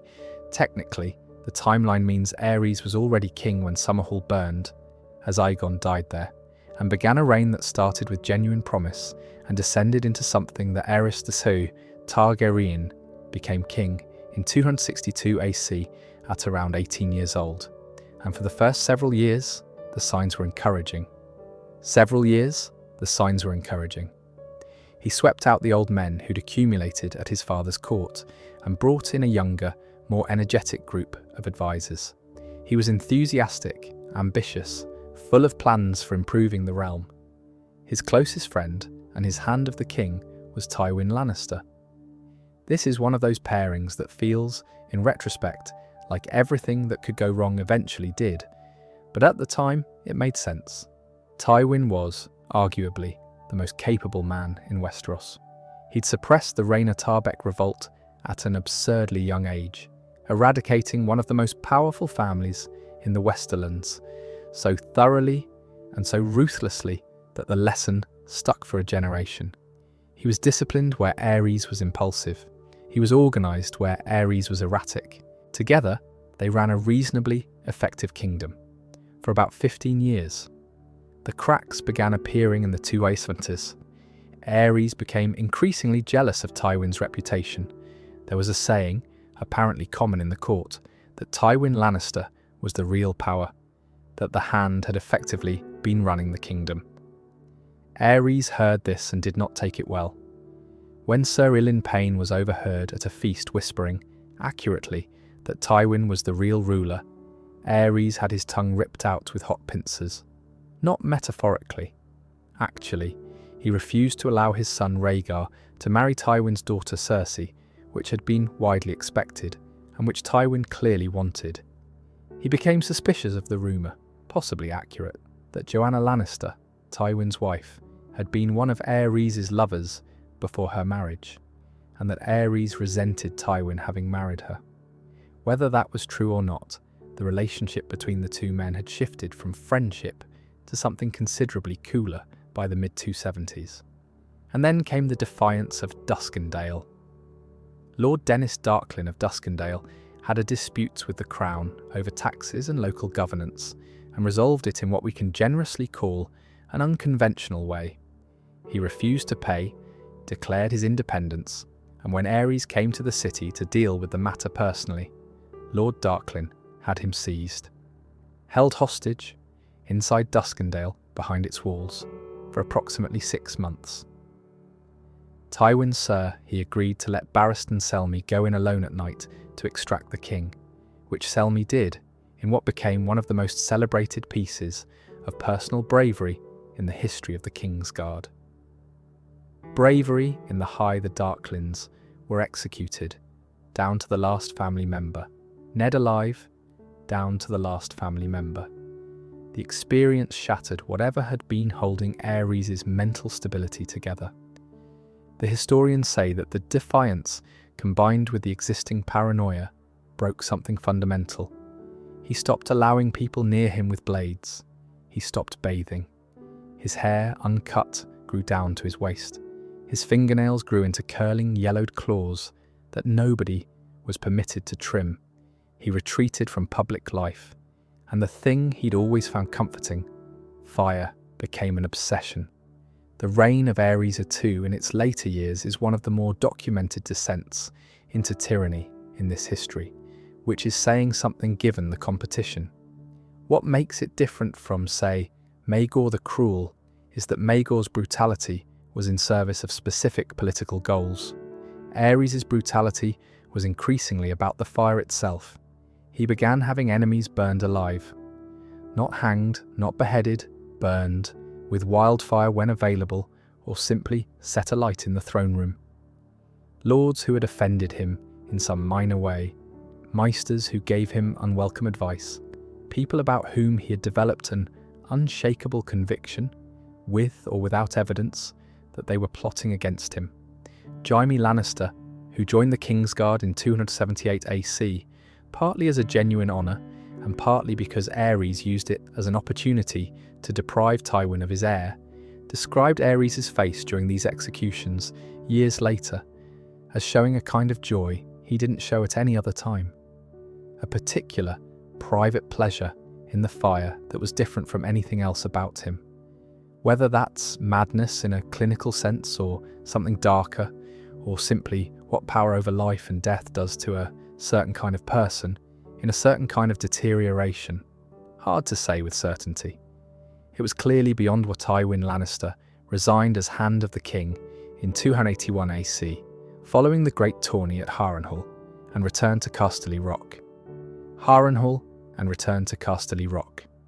The official reason was the slight of Jaime being named to the Kingsguard. The real reason was probably a combination of that, 20 years of a friendship that had turned into something unpleasant, and the knowledge that continuing to serve would mean continuing to enable someone who was becoming genuinely dangerous. Aerys had his pyromancers, the order of fire magic practitioners who made wildfire, begin placing caches of wildfire throughout King's Landing, under the Great Sept of Baelor, under the slums of Flea Bottom, under the Red Keep itself, under the stables, the taverns, the houses of ordinary people. enough wildfire to turn the city into an inferno, he believed, should the city ever fall to enemies. The plan, such as it was that if the Targaryens couldn't hold King's Landing, nobody would have it. The dragons of old Valyria, reborn one final time as fire hidden under a city, waiting. Aerys held this over the city like a silent threat. And then the tournament at Harrenhal happened, and Rhaegar crowned Lyanna Stark, and the world began to move toward the thing that would eventually make good on it. The wildfire would still be there, years later, when Robert Baratheon marched on King's Landing. Still placed exact, the great tourney at Harrenhal in 281 AC was the largest gathering of lords and knights in Westeros in living memory. And it's the event that, directly or indirectly, depending on how you read the causality, started Robert's rebellion. Prince Rhaegar Targaryen was, by this point, around 22 years old and widely regarded as the most extraordinary young man in the kingdom. Stay extraordinary young man in the kingdom. He was tall, silver-haired, genuinely handsome, an excellent fighter, and also deeply intellectual in a way that princes rarely were. He taught himself to play the harp as a teenager after reading something that convinced him he needed to be a warrior rather than a scholar, and he continued playing throughout his life. He was melancholy in the particular way of people who've read too much and thought too deeply about what they've read. He was also obsessed with prophecy, specifically with the Targaryen prophecy about a prince that was promised, a figure who would face a great darkness from the north, some terrible threat that would require a specific kind of hero to stand against. This prophecy, preserved through the Targaryen line from Aegon the Conqueror's own dreams, would eventually be handed from Viserys to Rhaenyra to the kings that followed, a secret concern carried down through generations. Rhaegar, somewhere in his reading, had become convinced that the prophecy was imminent, and that he himself might be the prince it described. He was already married to Princess Aelia Martell of Dorne, a gentlewoman by most accounts, who had given him 2 children, a daughter Rhaenys and a son, Aegon. The marriage had been politically useful. Whether it was personally warm is less clear. At the tourney of Harrenhal, Rhaegar won the jousting competition. After the final match, according to custom, the winner rode around the lists and crowned someone as the Queen of Love and Beauty, a romantic gesture, a compliment, usually the winner's own wife or a woman they courted. Rhaegar rode past his wife, Princess Aelia, and placed the winter roses in the lap of Lyanna Stark of winter 16 years old, by most accounts, and betrothed to Robert Baratheon counts, and betrothed to Robert Baratheon. The entire tournament grounds went silent. What happened next, the details of it, took years to become fully clear. Rhaegar and Lyanna disappeared together. The official story at the time was abduction, that Rhaegar had carried Lyanna away against her will, held her captive somewhere in the south, called the Tower of Joy. That's what her brother Brandon believed, and it's what most of the realm believed. The truth, as the show eventually reveals, was different. Rhaegar and Lyanna had been in love. They'd secretly married in Dorne, Rhaegar having annulled his marriage to Aelia, which is its own category of disaster, and Lyanna had gone with him willingly. She was pregnant with his child when Robert's rebellion started. But nobody knew that. What everyone knew was that the Crown Prince had apparently taken a lord's daughter against her will, and that when Lyanna's brother Brandon rode furiously to King's Landing to demand justice, Aerys had him arrested, sent for his father, and burned them both alive in the throne room, laughing as he did it. The North rose, Robert Baratheon rose, Jon Arryn raised the veil. The rebellion had started, and Robert's rebellion lasted roughly a year, from 282 to 283 AC, and it was, in the final tally, the event that generations of Targaryen history had been building toward. Not inevitably, not as some grand destiny, but as the cumulative result of every mistake, every bad decision, every king who had been less than he needed to be, and one king who had been catastrophically worse. king who had been catastrophically worse. The rebels were a coalition, the Starks of the north, the Baratheons of the Stormlands, the Tullys of the Riverlands, and eventually the Arryns of the Vale. Robert Baratheon, as the one with the strongest personal motivation, and frankly, the best at fighting, became the figurehead.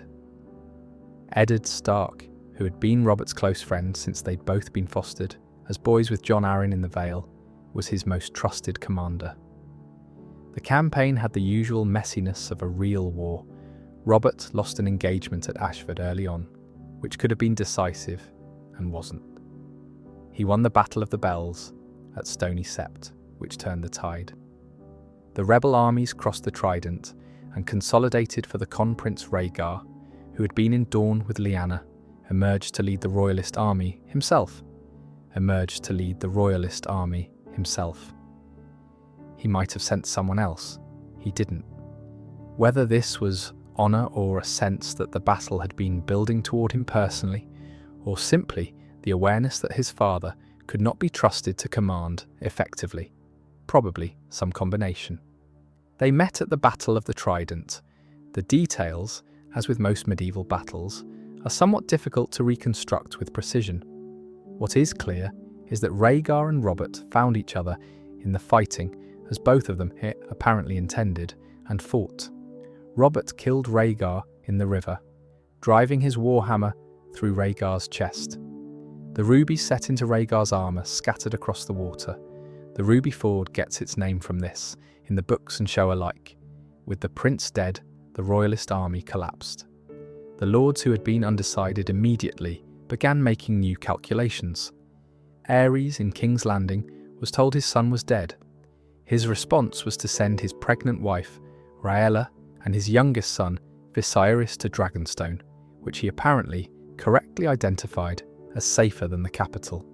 And then he called Tywin Lannister. Tywin arrived at King's Landing with the entire Lannister army, saying he'd come to defend the city. Jaime Lannister, who was inside the Red Keep as a Kingsguard, warned Aerys this was a trick, that his father didn't choose losing sides. Aerys didn't listen. He ordered the gates opened, the Lannisters sacked the city, and Aerys, in whatever was left of his mind, gave the order for the wildfire to be lit. Everything. The whole city, the Sept, Flea Bottom, the Red Keep itself, all of it to burn. If Robert was going to sit the throne, he would sit it in ash. Jaime Lannister killed the pyromancer, who was going to light the fuses. Then he walked back into the throne room and killed Aerys, his king, the man he'd sworn to protect, whom he'd served as Kingsguard for years. At the foot of the Iron Throne, with the order for the city's destruction still hanging in the air, he was sitting on the throne, covered in blood, when Eddard Stark and his men arrived. And Eddard looked at him, the man who'd broken the most sacred oath a knight could take, who'd killed his own king, and judged him. It took 17 years for Jaime to tell anyone that he'd killed Aerys to save the city. The wildfire was still there under the streets when Cersei Lannister used it, decades later, in the show's 6th season. Robert Baratheon was proclaimed king, despite having no direct Targaryen blood, on the grounds that his grandmother had been a Targaryen, and also, more practically, on the grounds that he'd won. He married Cersei Lannister to keep the Lannisters close. Eddard Stark married Catelyn Tully. On Dragonstone, Queen Rhaella died giving birth to her daughter in a massive storm. The baby was named Daenerys, and she became known as Daenerys Stormborn. She was smuggled away with her brother, Viserys, to the Free Cities before the rebel forces arrived. The same island where Aegon had launched the conquest, the same dark stone, the same dragon gargoyles, the same cliffs over the narrow sea, beginning and ending in the same place. The last two Targaryens, a frightened boy and a newborn girl, vanishing into the night. The Targaryen dynasty lasted roughly 300 years, from Aegon's landing at the mouth of the Blackwater to Aerys dying on the floor of the throne room, with Jaime Lannister walking out into a sacked city and Robert Baratheon riding in. 300 years is a long time, long enough to contain all the things we've talked about tonight. The Golden Ages and the terrible kings, the The civil wars and the long peaces, the dragons and the catastrophic absence of them. Long enough that people born into it assumed it would last forever, and people alive at the end probably couldn't remember a time when it hadn't been there. What I find most interesting about the Targaryens, looking back across all of it, is that their story is really a story about inheritance.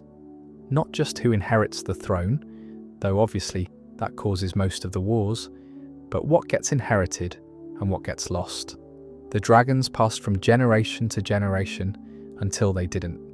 The magic, the Valyrian blood, the particular capacity for greatness that Aegon and Euhyrus and Daeron too all had, that passed down too, unevenly, sometimes skipping generations entirely, sometimes producing something extraordinary, and sometimes producing something like Aegon IV.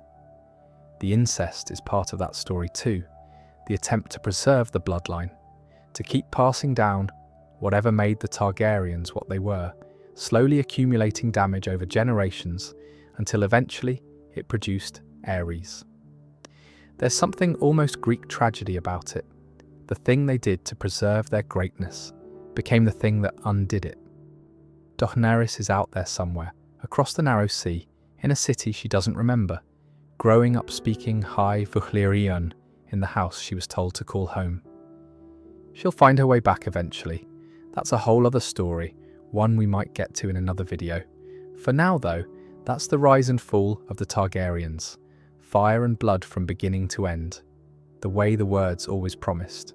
If you enjoyed this one, and you'd like more of this kind of deep history, we've covered the history of Essos and the Free Cities, the culture and religion of the world of Westeros, and there's more to come.